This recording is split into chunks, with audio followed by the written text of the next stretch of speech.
நாம் யாவரும் எழுப்பி நின்று கர்த்தருடைய வார்த்தைக்கு நேராய் கடந்து செல்வோம்.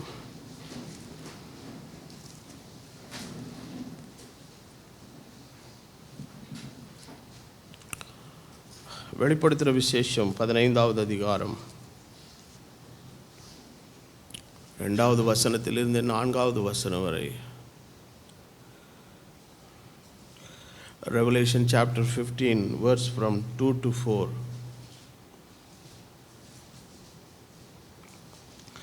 அன்றியும் அக்கினி கலந்த கண்ணாடி கடல் போன்ற ஒரு கடலையும் மிருகத்திற்கும் அதன் சொரூபத்திற்கும் அதன் முத்திரைக்கும் அதன் நாமத்தின் லெக்கத்திற்கும் உள்ளாகாமல் ஜெயம் கொண்டவர்கள் தேவ சுரமண்டலங்களை பிடித்து கொண்டு அந்த கண்ணாடி கடல் அருகே நிற்கிறதை கண்டேன். அவர்கள் தேவனுடைய ஊழியக்காரனாகிய மோசேயின் பாட்டையும் ஆட்டுக்குட்டியானவருடைய பாட்டையும் பாடி, சர்வ வல்லமையுள்ள தேவனாகிய கர்த்தாவே, தேவரீருடைய கிரியைகள் மகத்துவமும் ஆச்சரியமுமானவைகள். பரிசுத்தவான்களின் ராஜாவே, தேவருடைய வழிகள் நீதியும் சத்தியமுமானவைகள். கர்த்தாவே, யார் உமக்கு பயப்படாமலும் உமது நாமத்தை மகிமைப்படுத்தாமலும் இருக்கலாம். தேவரீர் ஒருவரே பரிசுத்தர். எல்லா ஜாதிகளும் வந்து உமக்கு முன்பாக தொழுது கொள்வார்கள். உம்முடைய நீதியான செயல்கள் வெளியரங்கமாயின என்றார்கள். 38வது சங்கீதத்திலிருந்து ஒரு வசனத்தை வாசிக்க விரும்புகிறேன்.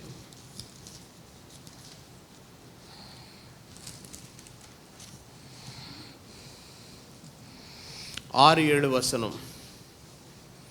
இதற்காக சகாயம் கிடைக்கும் காலத்தில் பக்தி உள்ளவன் எவனும் நோக்கி விண்ணப்பம் பண்ணுவான். அப்பொழுது மிகுந்த ஜலப்பிரவாக வந்தாலும் அது அவனை அணுகாது.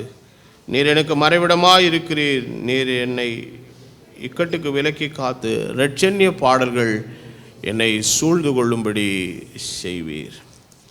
இந்த காலை வேளையிலே உங்களோடு பேசும்படி ஆவியானவரால் எனக்கு அருளப்பட்ட தேவ வார்த்தை ஜெயம் பெற்றவர்களின் பாட்டு, the song of the victorious. மோசேனுடைய பாடலும் ஆட்டுக்குட்டியானவருடைய பாடலும். இது ஜெயம் பெற்றவர்கள் பாடுகிற ஒரு பாட்டு. இந்த காலவேளையில் இந்த வேத வாக்கியங்களை ஆண்டவர் நமக்கு ஆசீர்வதித்து தருவாராக. என் பிதாவே, நீர் நல்லவர். உம்முடைய வார்த்தையை நீர் அருளி செய்ததற்காய் ஸ்தோத்திரம். ஊழியக்காரனாக என்னை இந்த கால வேளையில் உம்முடைய வார்த்தையை பிரசங்கிக்க பலப்படுத்தும். வார்த்தை மூலம் நீர் வெளிப்படும். உம்முடைய வசனத்துக்கு விரோதமாய் எழும்புகிற அந்தகாரத்தின் கிரியைகளை இயேசுவின் நாமத்தில் கடிந்து கொள்கிறேன். பரிசுத்த ஆவியானவர் இந்த இடத்திலே நீர் வியாபிப்பராக. தொடர்ந்து உம்முடைய கிருபை தாங்கட்டும் இயேசுவின் நாமத்தில், ஆமேன். நம்முடைய வேதத்திலே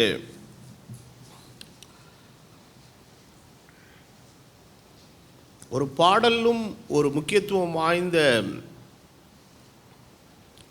ஒரு காரியமாக வேதத்தில் இடம்பெற்றிருக்கிறது.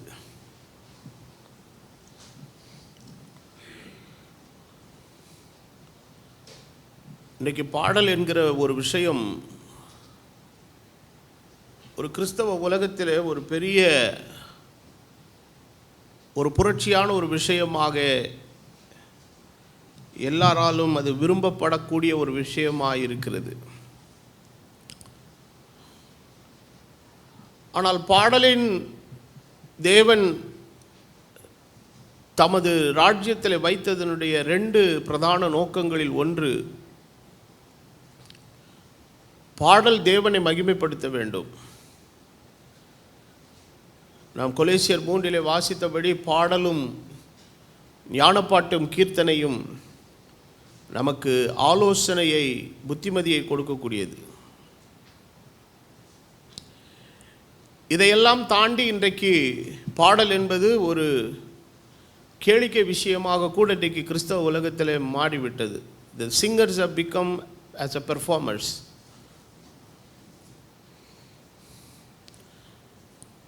அப்போ இன்றைக்கி என்ன நினைக்கிறது என்றால், இன்றைக்கி நடக்கக்கூடிய கூட்டங்கள், ஆராதனைகளில் எல்லாம் எனக்கு ஒரு பாட்டு பாட சான்ஸ் கொடுங்க. எதுக்கு? அவர் நல்லா பாடுறாருன்றதை காட்டணுமா? அதுக்கு தேவருடைய சபை இடம் அல்ல.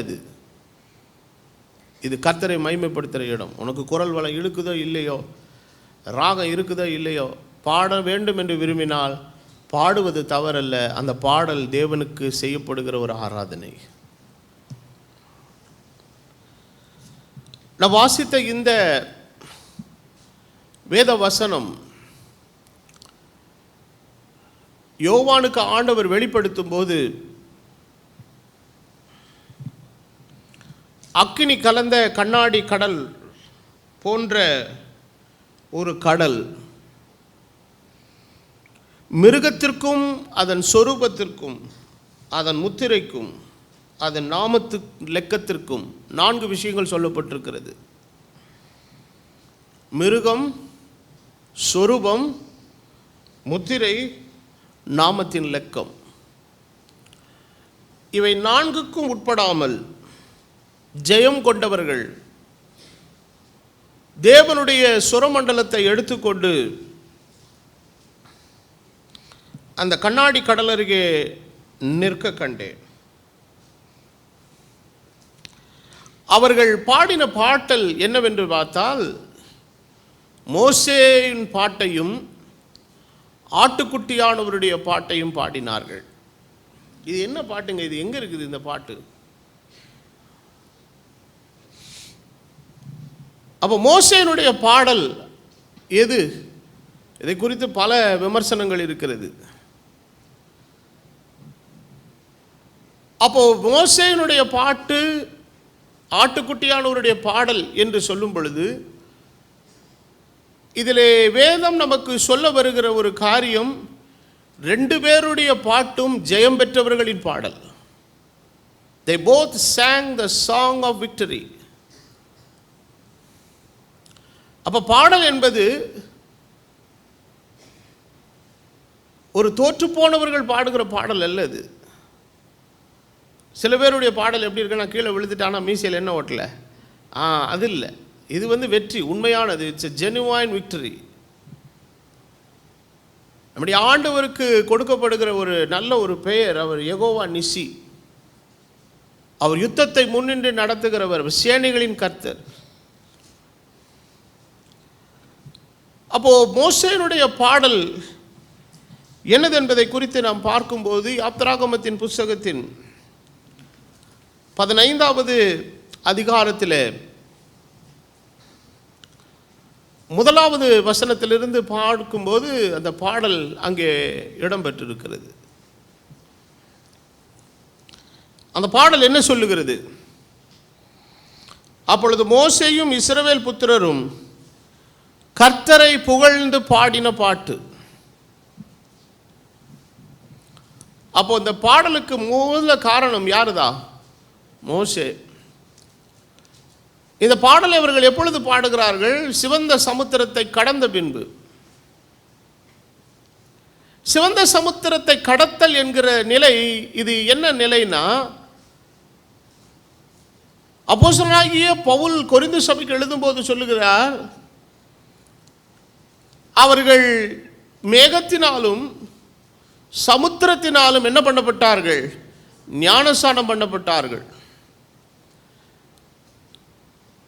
ஆனால் அவர்களுடைய யாத்திரையில் அவர்கள் சிவந்த சமுத்திரம் வழியாக வர வேண்டிய அவசியமே இல்லை.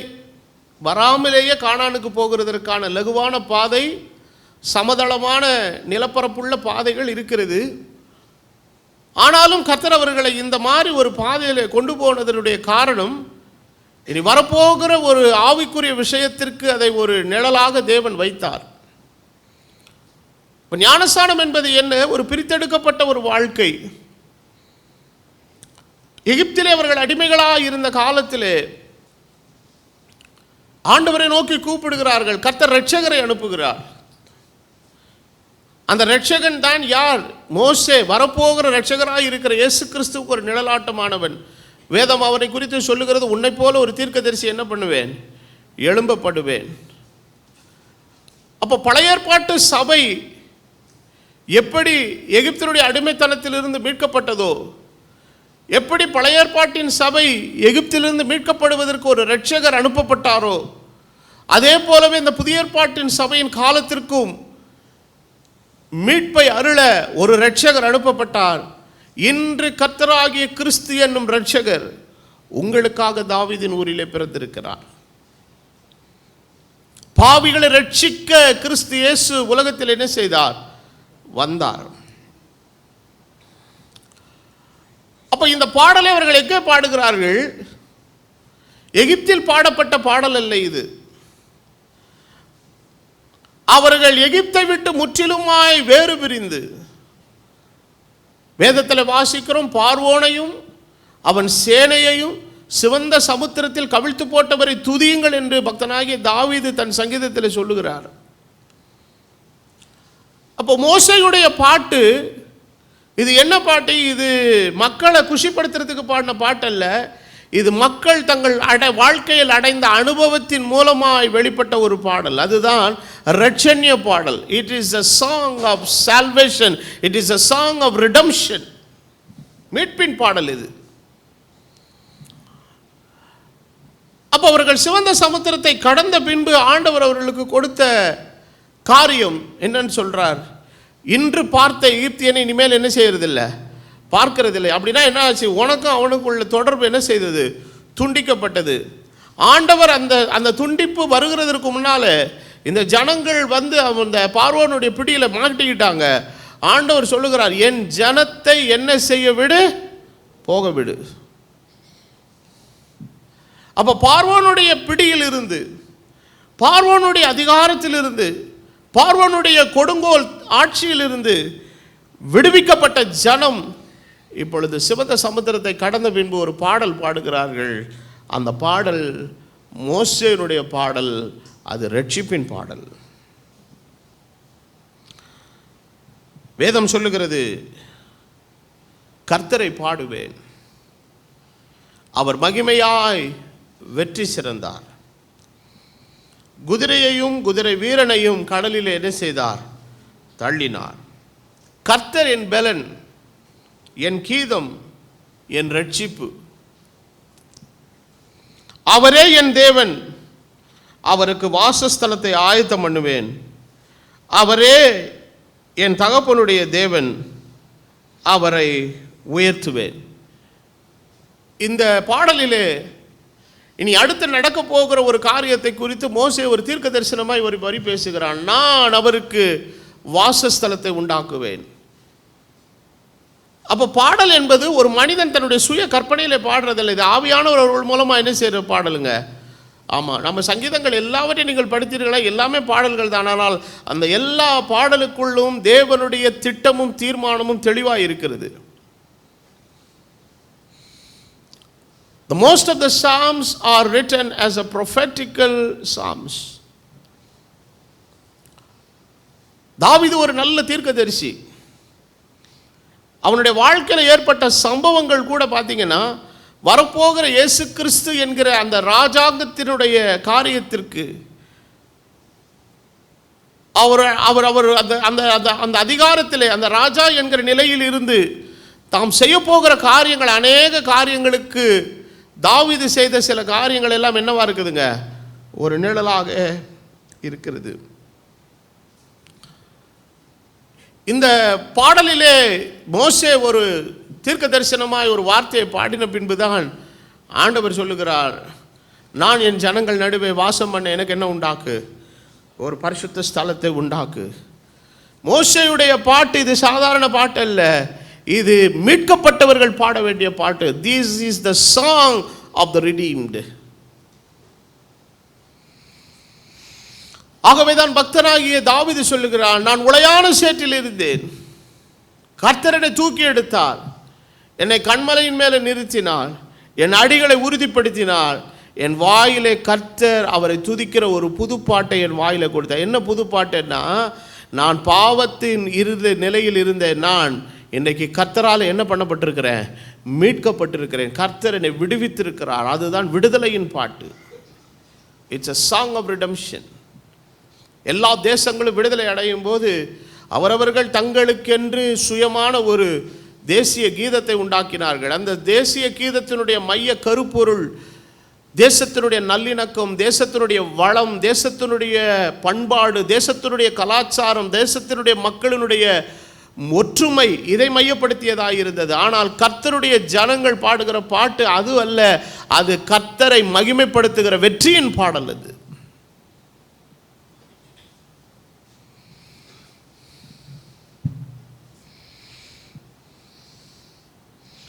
அவரே என் தகப்பனுடைய தேவன், அவரை உயர்த்துவேன். கர்த்தரே யுத்தத்தில் எப்படிப்பட்டவர்? வல்லவர். அப்போ ஜெயம் பெற்றவர்கள் என்று சொன்னாலே என்ன அர்த்தம்? என்ன இருக்குன்னு அர்த்தம்? யுத்தம் இருக்குதுன்னு அர்த்தம்.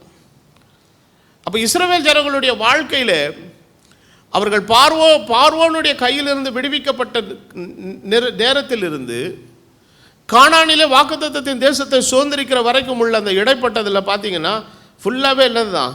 சண்டை தான். ஆனால் அந்த எல்லா யுத்தங்களையும் கர்த்தர் முன்னின்று அவர்களுக்கு நடத்தி அவர்களுக்கு ஜெயத்தை கர்த்தர் கொடுத்தார். ஆனால் எல்லாரும் ஜெயம் பெற்றார்களா? எல்லாரும் ஜெயம் பெறவில்லை. அந்த ஜெயத்துக்கென்று யாரை கர்த்தர் நியமித்திருந்தார் அவர்கள் எல்லாரும் ஜெயம் பெற்றார்கள். ஆனால் நடுவிலே தோற்று போனவர்கள் உண்டு. யுத்தம் தோற்று போல யுத்தத்துக்கு பங்காளர்களாய் நியமிக்கப்பட்டவர்களிலே இவர்கள் தங்களுடைய தனிப்பட்ட விதத்தில் அவர்கள் என்ன செய்தார்கள்? They were all defeated personally because of their lust towards the Egypt.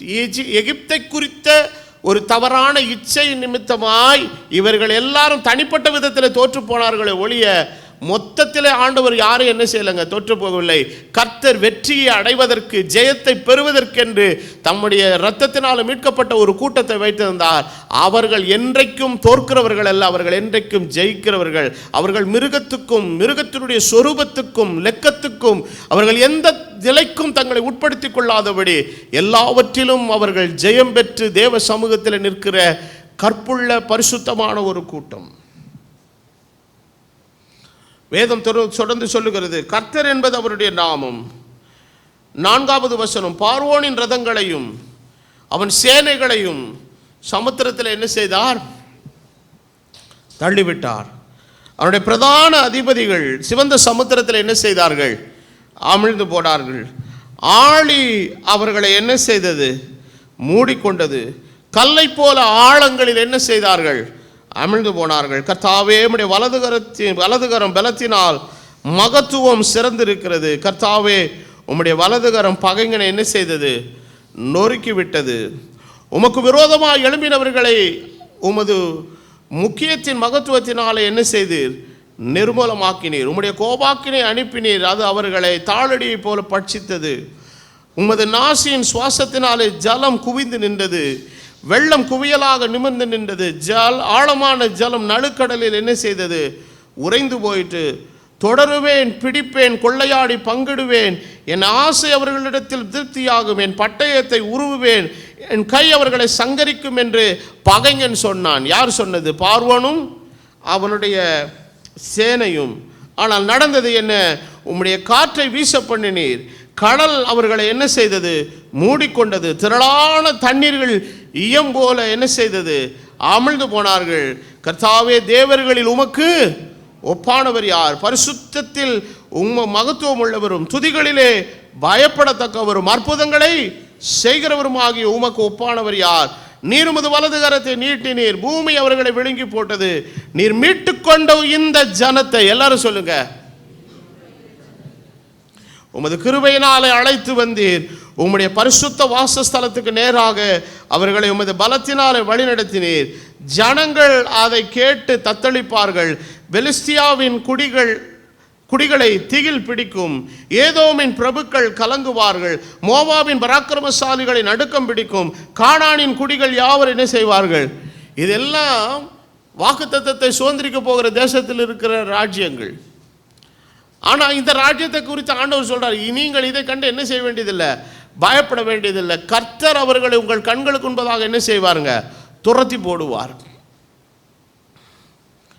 அப்போ கானான் தேசத்தில் இருந்த ஏத்தியரும் எபூசியரும் கானானியருமா இருந்த 7 பெரிய ஜாதிகள், அதை தாண்டி வேற சில சிறிய சிறிய காரியங்கள் எல்லாம் இருந்தது. கர்த்தர் அவர்கள் எல்லாரையும் தேசத்தை விட்டு என்ன செய்தார்? நிர்மூலமாக்கினார். தாம் செய்ய போகிற காரியங்கள் எல்லாவற்றையும் மோசே பாடின அந்த ஒரு பாட்டு அந்த ஜனம் உருப்படியாக கேட்டிருந்தாலே போதும். அவர்களுக்கு தேவன் அளித்திருக்கிற அந்த வீட்பின் பூரண நிச்சயம் இந்த பாடலிலே தேவனால் என்ன செய்யப்பட்டிருக்குது? உறுதி செய்யப்படுகிறது. யாராவது அந்த பாட்டை கேட்டாங்களா?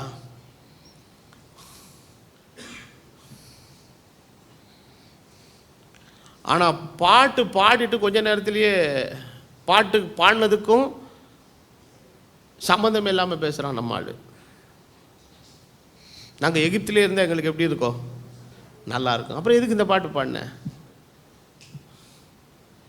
அப்படின்னா என்ன அர்த்தம்? அவனுடைய மீட்பில் இன்னும் சரியான ஒரு உறுதி என்ன செய்யலைங்க, இல்லை.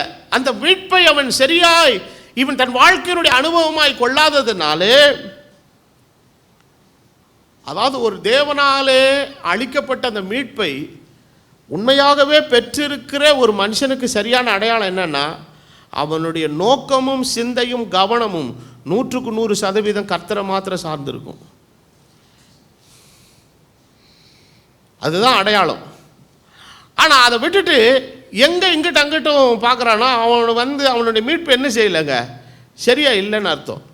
ஆண்டவர் அதை தான் சொன்னார், ஒருவன் என்னை பின்பற்றி வர விரும்பினான் அவன் தன்னைத்தானே வெறுத்து தன் சிலுவை எடுத்துக்கொண்டு என்ன செய்ய கடவன், பின்பற்றி வர கடவன். எபிரேயர் 12:1 விசுவாசத்தை துவங்குகிறவரும் முடிக்கிறோம். அப்போ நம்மள ஒரு விஷயத்தை ஆரம்பித்து விட்டார்னா அவர் தான் அதை என்ன செய்யணுங்க, முடிக்கணும். அப்படின்னா அவர் நடத்தி கொண்டு போகிற பாதையிலே நமக்கு முழு சம்மதமும் உடன்பாடும் அர்ப்பணிப்பும் பிரதிஷ்டையும் தேவனை மாத்திரம் முற்றிலுமாய் சார்ந்திருக்கிற ஒரு கவனமும் நமக்கு இருக்கணும்.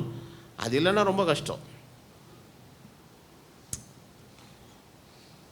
வேதவசனம் சொல்லுகிறது, பயமும் திகிலும் அவர்கள் மேல் விழும், கர்த்தாவே உமது ஜனங்கள் கடந்து போகும் வரையும். எல்லாரும் சொல்லுங்க, உமது ஜனங்கள் கடந்து போகும் வரைக்கும், நீர் மீட்ட ஜனங்களே கடந்து போகும் வரைக்கும் அவர்கள் உம்முடைய புயத்தின் மகத்துவத்தினாலே கல்லை போல் என்ன செய்வார்கள். அதுதான் ஆண்டவர் தமது ஜனத்திற்கு வெற்றியை அனுப்ப ஆண்டவர் சித்தம் கொண்டிருக்கும் போது, நமக்கு விரோதமாக யார் எழும்பினாலும் சரி, நாம் கடந்து போய் நம்முடைய லக்கை அடைகிற நேரம் வரைக்கும், தேவன் நமக்கு குறித்திருக்கிற இடத்தை நாம் சென்று அடைகிற வரைக்கும், நாம் போய் அடைய வேண்டிய அந்த இடத்தை நாம் சென்று சேருகிற வரைக்கும் தேவன் மற்ற எல்லாரையும் என்ன செய்ய வச்சிருக்கிறாரு, அசைவற்றவர்களாய் வைத்திருக்கிறார். காரணம், நீங்களும் நானும் ஜெயம் பெறும்படி அழைக்கப்பட்டவர்கள். நீர் அவர்களை கொண்டு போய் கர்த்தராகிய தேவரீர் வாசம் பண்ணுகிறதற்கு நியமித்த ஸ்தானமாகிய உம்முடைய சுதந்திரத்தின் பர்வதத்திலும் ஆண்டவராகிய தேவரீருடைய கரங்கள் ஸ்தாபித்த பரிசுத்த ஸ்தலத்திலும் அவர்களை நீர் கொண்டு போய் என்ன செய்வீர், நாட்டுவீர். கர்த்தர் சதா காலங்களாகிய என்றென்றைக்கும் ராஜரிகம் பண்ணுகிறார். பார்வோனின் குதிரைகள் அவனுடைய ரதங்களோடும் குதிரை வீரரோடும் சமுத்திரத்தில் பிரவேசித்து கர்த்தர் சமுத்திரத்தின் ஜலத்தை அவர்கள் மேல் திரும்ப பண்ணினார். இஸ்ரவேல் புத்திரரோ சமுத்திரத்தின் நடுவே வெட்டாந்திரையாய் கடந்து போனார்கள் என்று பாடினார்கள். நல்ல பாட்டு. இதுதான் மீட்கப்பட்டவர்கள் பாட வேண்டிய பாட்டு. அப்போ மோசே அந்த பாடலில் என்ன சொல்கிறாரு, உனக்கு அருளப்பட்ட மீட்பு நல்ல ஒரு மீட்பு.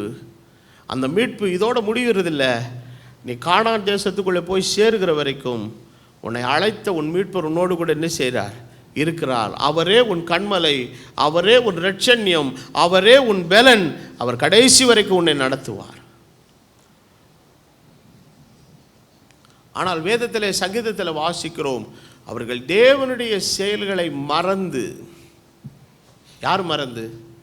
இஸ்ரவேல் புத்திரர் தேவனுடைய செயல்களை மறந்து கர்த்தருக்கு விரோதமாக என்ன செய்தார்கள், இச்சகமான வார்த்தைகளை பேசினாங்க, கடினமான வார்த்தைகளை பேசினாங்க, நன்றியறிதல் இல்லாத வார்த்தைகளை பேசினாங்க.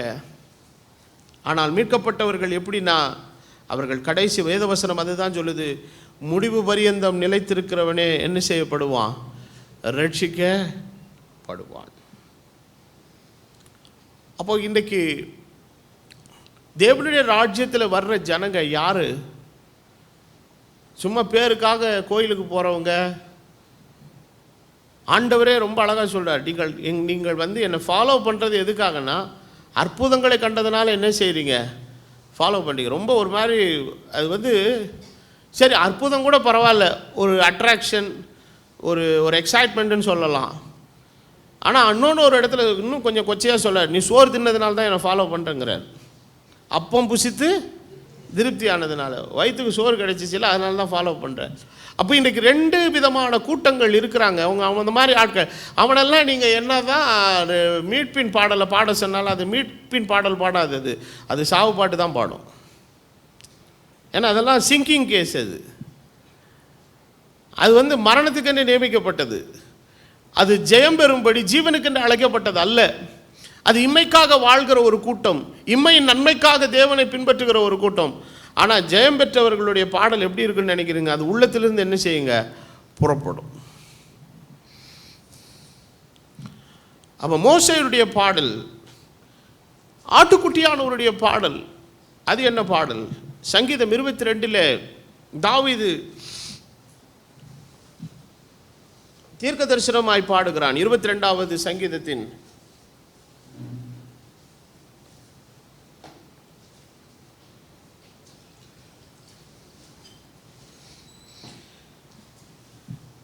22வது சங்கீதத்தின் 22வது வசனம். உம்முடைய சகோதரருக்கு உம்முடைய நாமத்தை என் சகோதரருக்கு அறிவித்து சபையின் நடுவிலே உம்மை நான் என்ன செய்வேன்? துதிப்பேன். உம்முடைய நாமத்தை என் சகோதரருக்கு அறிவித்துனா யார் அறிவிக்கிறது? அறிவிக்கும்படி வந்தவர் யார்? கர்த்தராகிய இயேசு கிறிஸ்து.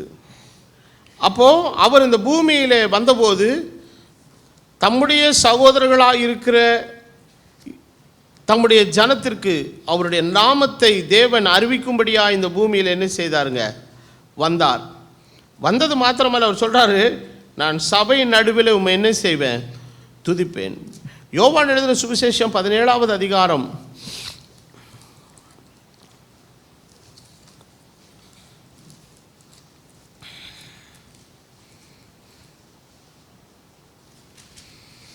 6வது வசனம். நீர் உலகத்தில் தெரிந்தெடுத்து எனக்கு தந்த மனுஷருக்கு உம்முடைய நாமத்தை வெளிப்படுத்தினேன். அவர்கள் உம்முடையவர்களாக இருந்தார்கள். நீ அவர்களை எனக்கு தந்தி அவர்கள் உம்முடைய வசனத்தை என்ன செய்திருக்கிறார்கள்? கை கொண்டிருக்கிறார்கள். 26வது வசனம். நீர் என்னிடத்தில் வைத்த அன்பு அவரிடத்தில் இருக்கும்படிக்கும் நான் அவரிடத்தில் இருக்கும்படிக்கும் உம்முடைய நாமத்தை அவர்களுக்கு தெரியப்படுத்தினேன். இன்னமும் என்ன செய்வேன்? தெரியப்படுத்துவேன். அப்போ தமது சகோதரர்களுக்கு அறிவிக்கும்படி இந்த பூமியிலே நமக்காக வெளிப்பட்ட நம்முடைய மூத்த சகோதரன் கர்த்தராகிய இயேசு கிறிஸ்து. எபிரேயர்கள் நிருபம் 2வது அதிகாரத்தினுடைய 12வது வசனத்தை நீங்கள் வாசிக்கும் போது வசனம் விதமாய் சொல்லுகிறது. 2:12 உம்முடைய நாமத்தை என் சகோதரருக்கு அறிவித்து சபையின் நடுவிலே உம்மை துதித்து பாடுவேன் என்றும் நான் அவரிடத்தில் நம்பிக்கையாக இருப்பேன் என்றும் இதோ நானும் தேவன் எனக்கு கொடுத்த பிள்ளைகளும் என்று அவர் என்ன பண்ணியிருக்கிறார்? சொல்லியிருக்கிறார். சொன்னது யாரு? பழைய ஏற்பாட்டின் யாவே வரப்போகிற இரட்சகனாக இருக்கிற இயேசு கிறிஸ்துவாய் இவர் வெளிப்படுகிற முன்னால் சொல்கிறாரு, உம்முடைய நாமத்தை என் சகோதரர்களுக்கு அறிவித்து. அப்போ இந்த மீட்கப்பட்ட ஜனம் பார்வோனுடைய பிடியிலிருந்து வெளியே வந்தது மாத்திரமல்ல, பஸ்காட்டின் இரத்தத்தினாலே கழுவப்பட்டது மாத்திரமல்ல, சிவந்த சமுத்திரத்தின் மூலமாய் வேறு பிரிக்கப்பட்டது மாத்திரமல்ல, இந்த ஜனம் தேவனுடைய நாமத்தை அறிந்த ஜனம். God always identifies and acknowledges his people by his name. தமது ஜனத்தை தேவன் எப்பொழுது அடையாளப்படுத்தினாலும் அங்கீகரித்தாலும் எதை வச்சு தான் அங்கீகரிக்கிறாருங்க? தம்முடைய நாமத்தை வச்சு தான். அவர் எப்போ சொன்னாலும் பார்த்தீங்கன்னா பைபிளை படிச்சிங்கன்னா என் நாமம் தரிக்கப்பட்ட, he never says that my people, என் ஜனங்கள்னு அப்படி மொட்டையெல்லாம் பேசுறது கிடையாது. என்னுடைய நாமம் தரிக்கப்பட்ட என்னுடைய ஜனங்கள். அப்போது அவருடைய நாமத்தை தேவன் நமக்கு ஏன் கொடுத்தாரு? அவருடைய சகோதரர்களாக இருக்கிற நமக்கு ஏன் ஆண்டவர் அதை வெளிப்படுத்தினார்? நீங்கள்லாம் ஆண்டவருக்கு சகோதரரா சகோதரர் இல்லையா? அப்போ பிரதர், உலகத்தில் எவ்வளோ பேருக்கு இயேசுன்ற பேர் தெரியுமே, பேர் தெரிஞ்சதுக்கு பற்றி பேசலைங்க. அந்த நாமத்துக்கு சொந்தக்காரராக இருக்கிற யார், அவர் யார் என்கிறத நமக்கு என்ன செஞ்சுருக்கிறாருங்க? அப்போ சகோதரன்னா எப்படி? வெறும் பெயர் தெரிஞ்சா சகோதரன் ஆகிட முடியுமா? அந்த பெயரை உடைய சகோதரன் எப்படிப்பட்டவர் என்பதை என்ன செஞ்சுருக்கணுங்க? அறிந்திருக்கணும். அதுதான் உண்மையான சகோதர அன்பு. அப்போ இயேசு கிறிஸ்து நமக்கு காட்டின அந்த சகோதர அன்பினுடைய வெளிப்பாடு முதல்ல என்னன்னா, he says his name. If you say I am your brother, you must know my name. நான் உன்னை என்னுடைய சகோதரன்னு சொன்ன அடிப்படை என்ன? உனக்கு என் பேர் என்ன செஞ்சுருக்கணும்? தெரிஞ்சிருக்கணும். அந்த நாமத்தினுடைய மகத்துவம் என்னது என்பதை என்ன செய்திருக்கணும்? அறிந்திருக்கணும். அப்போ வசனம் தெளிவாய் சொல்லுகிறது, உம்முடைய நாமத்தை என் சகோதரருக்கு அறிவித்து சபையின் நடுவிலே உம்மை நான் என்ன பண்ணுவேன்? துதிப்பேன். ஆகவே தான் ஆண்டவர் தம்முடைய சீஷர்களை அடையாளப்படுத்தும் போதெல்லாம் சகோதரர்கள் தான் சொல்றாரு பாருங்க. யோவான் எழுதின சுவிசேஷம் 20வது அதிகாரத்தின் 17வது வசனம். ஜான் 20:17. யோவான் 20:17. இயேசு அவளை நோக்கி, என்னை தொடாதே, நான் இன்னும் என் பிதாவினிடத்திற்கு ஏறி போகவில்லை. நீ என் சகோதரனிடத்திற்கு போய், நான் என் பிதாவினிடத்திற்கும் உங்கள் பிதாவினிடத்திற்கும் என் தேவனிடத்திற்கும் உங்கள் தேவனிடத்திற்கும் ஏறி போகிறேன் என்று அவர்களுக்கு சொல்லு என்றார். அப்போ வசனம் என்ன தெளிவாக சொல்லுது பாருங்க, நீ என் சகோதரருக்கு போய் சொல்லு. அவ தேவன் தமது நாமத்தை அவர்களுக்கு என்ன செய்தார்? வெளிப்படுத்தினார்.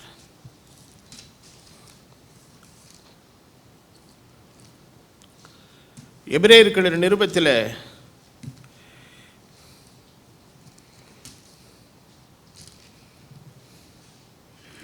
இன்னொரு அருமையான ஒரு வசனம் உண்டு. அந்த வசனத்தை வாசிப்ப. எபிரேயர்கள் நிருபம் 10வது அதிகாரத்தில்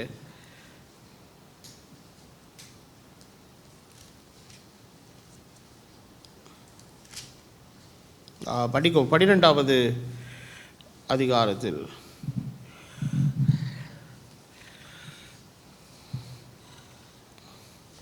22-23 வசனங்களை வாசிக்கும் போது, நீங்களோ சீயோன் மலையின் இடத்திற்கும் ஜீவனுள்ள தேவனுடைய நகரமாகிய பரம எருசலேமின் இடத்திற்கும் 1000-10,000 தேவ தூதர்களிடத்திற்கும் பரலோகத்தில் பேரெழுதியிருக்கிற முதற் பேரானவர்களின் சர்வ சங்கமாகிய சபையினிடத்திற்கும் யாவருக்கும் நியாயாதிபதி ஆகிய தேவனிடத்திற்கும் பூரணராக்கப்பட்ட நீதிமான்களுடைய ஆவிகளினுடைய இடத்திற்கும். அப்போ பரலோகத்தில் பெயர் எழுதியிருக்கிற முதற் பேரானவர்கள், இப்போ ஃபர்ஸ்ட் பார்ன்ஸ். அப்போது அந்த ஃபஸ்ட்டு பார்ன் ஆண்டவர் எதை ஐடென்டிஃபை பண்ணுறாரு? தம்முடைய பரிசுத்த சபையை. அப்போ ஆண்டவருடைய வசனம் என்ன சொல்லுது? என் சகோதரருக்கு அறிவித்து எங்கே துதிப்பேன்னா சபையின் நடுவில். அப்போ யார் அவரை துதிக்க முடியும்? அவர் சபையின் நடுவில் துதிக்கப்படத்தக்கவர் யார்? சபையின் நடுவில் போற்றப்படத்தக்கவர் யார்? சபையின் நடுவில் புகழப்படத்தக்கவர் யார்? அவர் கர்த்தராகிய இயேசு கிறிஸ்து. யார் அவரை புகழ முடியும்? யார் அவரை மகிமைப்படுத்த முடியும்? யார் அவரை ஆராதனை செய்ய முடியும்? அவருடைய நாமத்தை அறிந்த அவருடைய ஜனங்கள் மாத்திரமே. அப்போ ஆண்டவர் சொல்லுகிறார், இந்த ஜனத்தை நான் எனக்கென்று ஏற்படுத்தினேன், இவர்கள் என்னுடைய துதியை சொல்லி வருவார்கள். அப்போது நம்ம பாடல் பாடுகிற நாம் சும்மா ப்ரொஃபஷ்னலாக பாடுகிறவர்கள் அல்ல, இல்லை சந்தோஷத்துக்காக பாடுகிறவர்கள் அல்ல, ஜனங்களை குஷிப்படுத்துகிறதற்காக பாடுகிறவர்கள் அல்ல, இல்லை நம்முடைய உணர்வுகளை தூண்டுகிறதற்காக. இன்றைக்கி நிறைய பாடல்கள் எல்லாம் it only triggers our emotions. அந்த பீட்டெல்லாம் பார்த்தீங்கன்னா அப்படி தான் இருக்கும், நங்கு நங்கு நங்கு நங்கு உச்சந்தலையில் அடிக்கிற மாதிரி. எதுனா ஒரு விதமான ஒரு கிளர்ச்சியையும் உணர்வையும் அது என்ன பண்ணிவிடும். மியூசிக் அந்த ஒரு இது உண்டு. ஆனால் உண்மையான மீட்புங்கிறது அதனால் வர்றது, பாட்டு அதனால் வர்றது இல்லைங்க. கர்த்தருடைய மீட்பை தன் இருதயத்தில் உணர்ந்து பாடுகிறதுன்னு ஒன்று இருக்குது பாருங்கள், அந்த பாட்டு. அதை தான் வேதவசனம் சொல்லுகிற, இரட்சண்ய பாடல்களில் என்ன செய்யும்படி செய்வீர்? சூழ்ந்து கொள்ளும்படி செய்வீர்.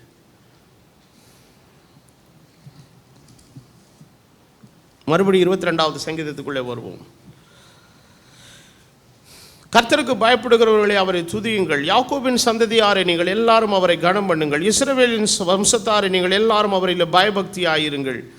உபத்திரவப்படுகிறவருடைய உபத்திரவத்தை அவர் என்ன செய்யாமல், அற்பமாக எண்ணாமலும் அருவருக்காமலும் தமது முகத்தை அவனுக்கு மறைக்காமலும் தம்மை நோக்கி அவன் கூப்பிடுகையில் அவனை என்ன செய்தார்? கேட்டறில. மகா சபையில் உம்மை துதிப்பேன். அவருக்கு பயப்படுகிறவர்களுக்கு முன்பதாக என் பொருத்தனைகளை என்ன பண்ணுவேன்? செலுத்துவேன். சாந்த குணமுள்ளவர்கள் புசித்து திருப்தி அடைவார்கள். கர்த்தரை தேடுகிறவர்கள் அவரை துதிப்பார்கள். அவர்கள் இருதயம் என்னென்றைக்கு என்ன செய்யும்? வாழும். பூமியின் எல்லைகள் எல்லாம் நினைவு கூர்ந்து கர்த்தரிடத்தில் திரும்பும். ஜாதிகளுடைய சந்ததிகள் எல்லாம் சமூகத்தில் தொழுது கொள்ளும். ராஜ்யம் கர்த்தருடையது, அவர் ஜாதிகளை என்ன செய்கிறவர்? ஆளுகிறவர்கள். பூமியின் செல்வவான்கள் யாவரும் புசித்து பணிந்து கொள்வார்கள். புழுதியில் இறங்குகிற யாவரும் அவருக்கு முன்பாக வணங்குவார்கள். ஒருவரும் தன் ஆத்துமாவை அழியாதபடி அதை என்ன செய்யக்கூடாதே, காக்க கூடாது. இந்த இடத்துல கொஞ்சம் ஸ்டாப் பண்ணிட்டு நம்ம மறுபடியும் வெளிப்படுத்தலுக்குள்ள போவோம்.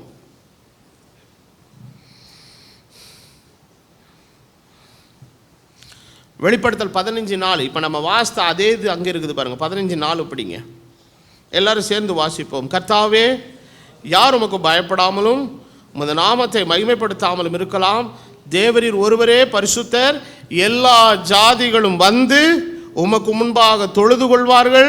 உம்முடைய நீதியான செயல்கள் என்ன செய்தது, வெளியரங்கமாயின. அதே தான் இங்கே சொல்லுகிறார். பூமியின் செல்வவான்கள் யாவரும் புசித்து கொள்வார்கள். புழுதியில் இறங்குகிறவர்கள் யாவரும் அவருக்கு முன்பதாக வணங்குவார்கள். ஒருவனும் தன் ஆத்துமா அழியாதபடி என்ன செய்யக்கூடாதே, காக்கக்கூடாது.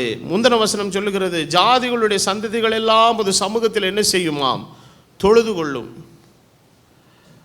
அப்போ ஆண்டவர் ஆட்டுக்குட்டியானவருடைய பாடலின் மூலமாய் தமது மீட்பை இஸ்ரவேலருக்கு மாத்திரமல்ல, புறஜாதிகளுக்கும், அதாவது இஸ்ரவேலர் அல்லாத மற்ற தேசத்தாருக்கும் கர்த்தர் எதை வச்சிருக்கிறாருங்க, மீட்பை வைத்திருக்கிறார் என்பதை தான் அந்த பாடலில் ஆண்டவர் சொல்றார். பூமியின் எல்லைகளெல்லாம் நினைவு கூர்ந்து கர்த்தரிடத்தில் திரும்பும். ஜாதிகளுடைய சந்ததிகள் எல்லாம் அந்த சமூகத்தில் என்ன செய்யும், தொழுது கொள்ளும். கடைசியில் ஆண்டவர் சொல்லுகிறார், இப்படி இஸ்ரவேலிலிருந்தும் புறஜாதிகளில் இருந்தும் நான் தெரிந்து கொள்ளுகிற என்னுடைய நாமம் தரிக்கப்பட்ட மீட்கப்பட்ட ஜனம், இவர்கள் எல்லாரும் ஒரு நாள் ஒன்று கூடுவாங்க. ஒன்று கூடும்போது என்ன ஆகுன்னா, ஒரு சந்ததி ஆயிரும். அடுத்த வசனம் சொல்லுகிறது, ஒரு சந்ததி அவரை சேவிக்கும், தலைமுறை தலைமுறையாய் அது ஆண்டவருடைய சந்ததி எனப்படும். அவர்கள் வந்து, அவர்கள்னா யாரு, வரப்போகிற புதிய ஏற்பாட்டு சபையாயிருக்கிற என்னுடைய பரிசுத்தவான்கள் எல்லாரும் வந்து அவரே இவைகளை செய்தார் என்று பிறப்பிக்க போகிற ஜனங்களுக்கு அவருடைய நீதி என்ன செய்வார்கள், அறிவிப்பார்கள். அறிவிப்பார்கள் அப்படின்னு சொல்லி இருக்குதுங்க. It's a prophecy. ஆட்டுக்குட்டியானவருடைய பாடலுக்குள்ள இருக்கிற ஒரு தீர்க்க தரிசனம். ஆனால் வெளிப்படுத்தல் 15:4 என்ன சொல்லுது, உம்முடைய நீதியான செயல்கள் என்ன ஆயின, எப்படி வெளியரங்கமாச்சு. யாரோ ஒருத்தர் சொன்னாதான் வெளியரங்கம் ஆகும். அப்போ தேவனுடைய நீதியான செயல்களை உலகறியும்படி வெளிப்படுத்தும்படி தேவனால தெரிந்து கொள்ளப்பட்ட எக்காலம் நீங்களும் நானும் தான்.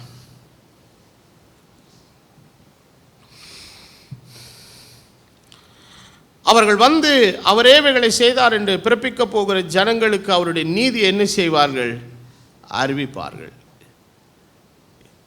ஆகவேதான் அப்போஸ்தலனாகிய பவுல் தன் நிருபத்தில் எழுதும்போது சொல்லுகிறார், ஒரு சந்ததி அவரை சேவிக்கும். தாவீது சொல்ல வசனத்தை மையமாக வைத்து தான் அந்த இடத்துல எழுதுகிறார். அந்த சந்ததி வேறு யார் அல்ல, யாரு, கிறிஸ்துவே. அப்போ கிறிஸ்துவின் மூலமாய் வருகிற அந்த சந்ததியாக தேவன் இன்றைக்கு நம்மளை வைத்திருக்கிறார். ஆனால் இந்த சந்ததியினிடத்தில் ஆண்டவர் ஒரு காரியத்தை சொல்கிறார், நீங்கள் என்ன பண்ணணும்னா ஜெயம்பெருளாக இருக்கணும். we should be the overcomers.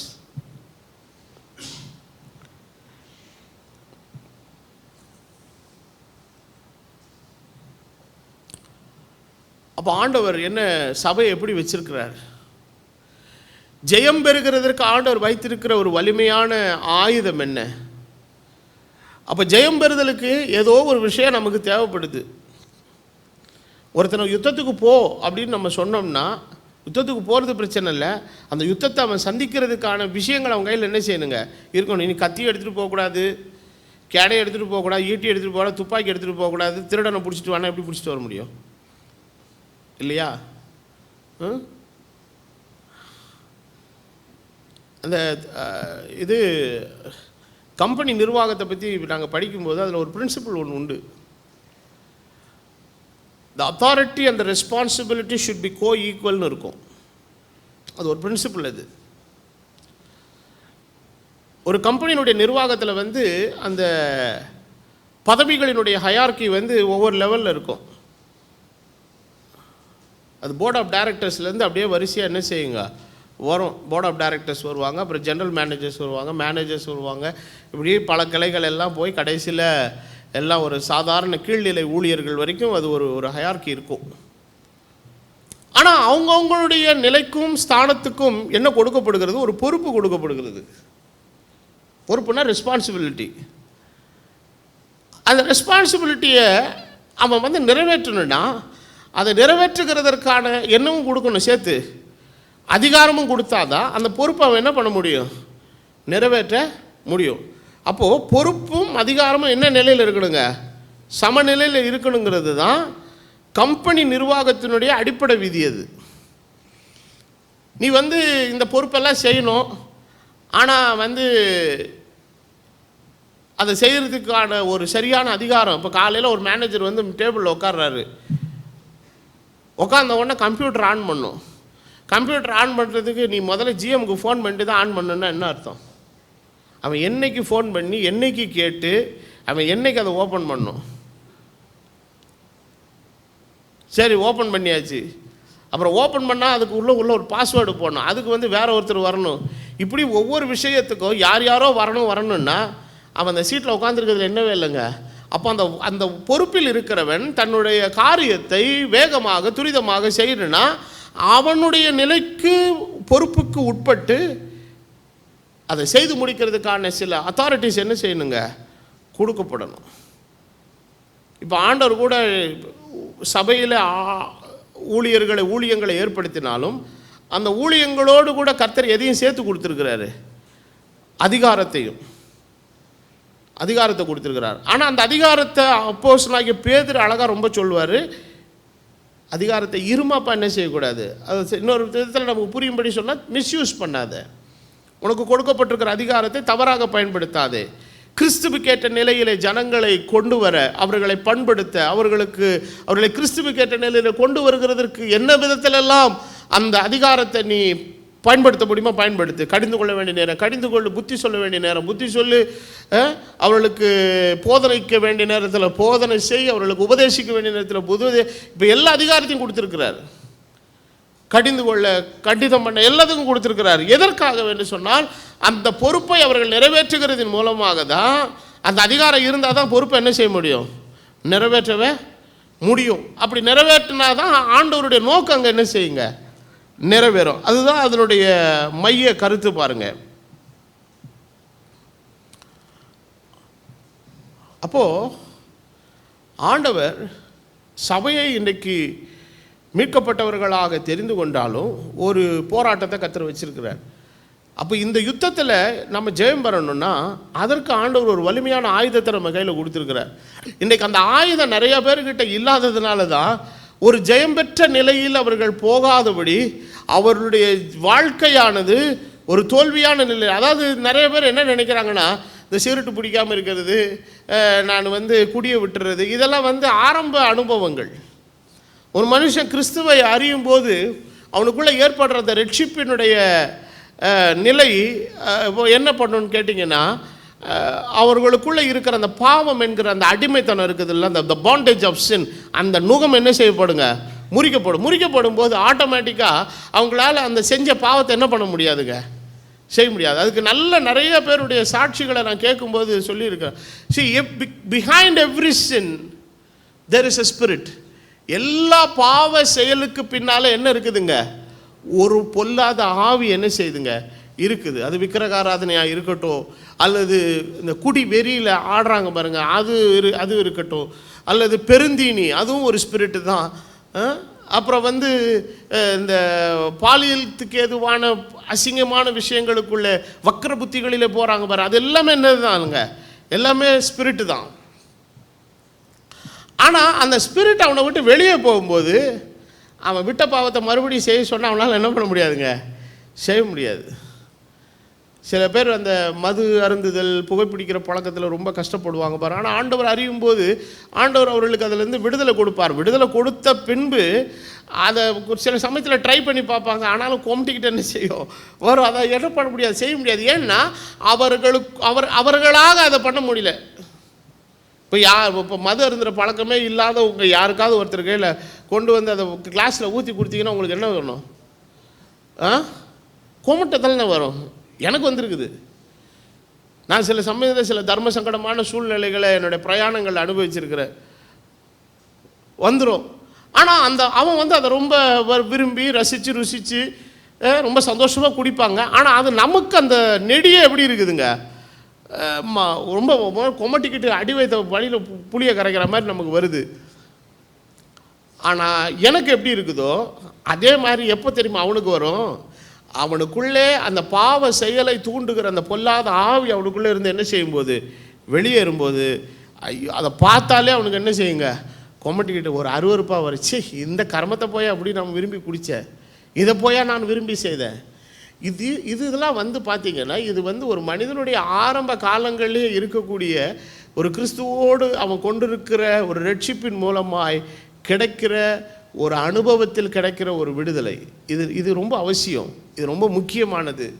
ஆனால் இதை ஒருத்தர் அடைஞ்சதாலேயே அவன் எல்லா காரியத்திலும் அவன் ஜெயம் பெற்றுட்டான் என்ன பண்ண முடியாதுங்க, சொல்ல முடியாது. ஆனால் இதனையும் தாண்டி இதற்கு பின்னாலே ஒரு ஒரு ஒரு ஆவிக்குரிய யுத்தத்துக்குள்ளே அவன் என்ன செய்ய வேண்டியது இருக்குதுங்க, போக வேண்டியது இருக்குது. அப்போ அந்த ஆவிக்குரிய யுத்தத்திலே அவன் ஜெயம் பெற்று வெற்றி அடைந்து அவன் கர்த்தருடைய சமூகத்திலே அவன் கொண்டு போய் நிற்கப்படணும்னா அவன் தன்னை கரைபடாதபடி தன்னை பரிசுத்தமாய் அவன் காத்து கொள்ள வேண்டுமானால் அவனுக்கு இன்றைக்கு அவனுடைய கரத்திலே ஒன்று தேவை. அது என்னங்கிறத நம்ம படிப்போம். மத்தேயு எழுதின சுவிசேஷம் 16வது அதிகாரத்தின்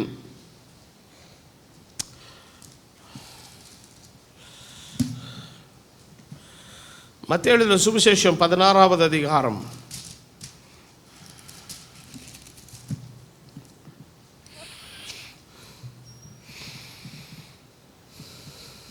14வது வசனத்திலிருந்து படிப்போம். எல்லாரும் சேர்ந்து வாசியுங்கள். 13லேருந்து படிப்போமே, மன்னிக்கவும் 13லேருந்து படிப்போம்.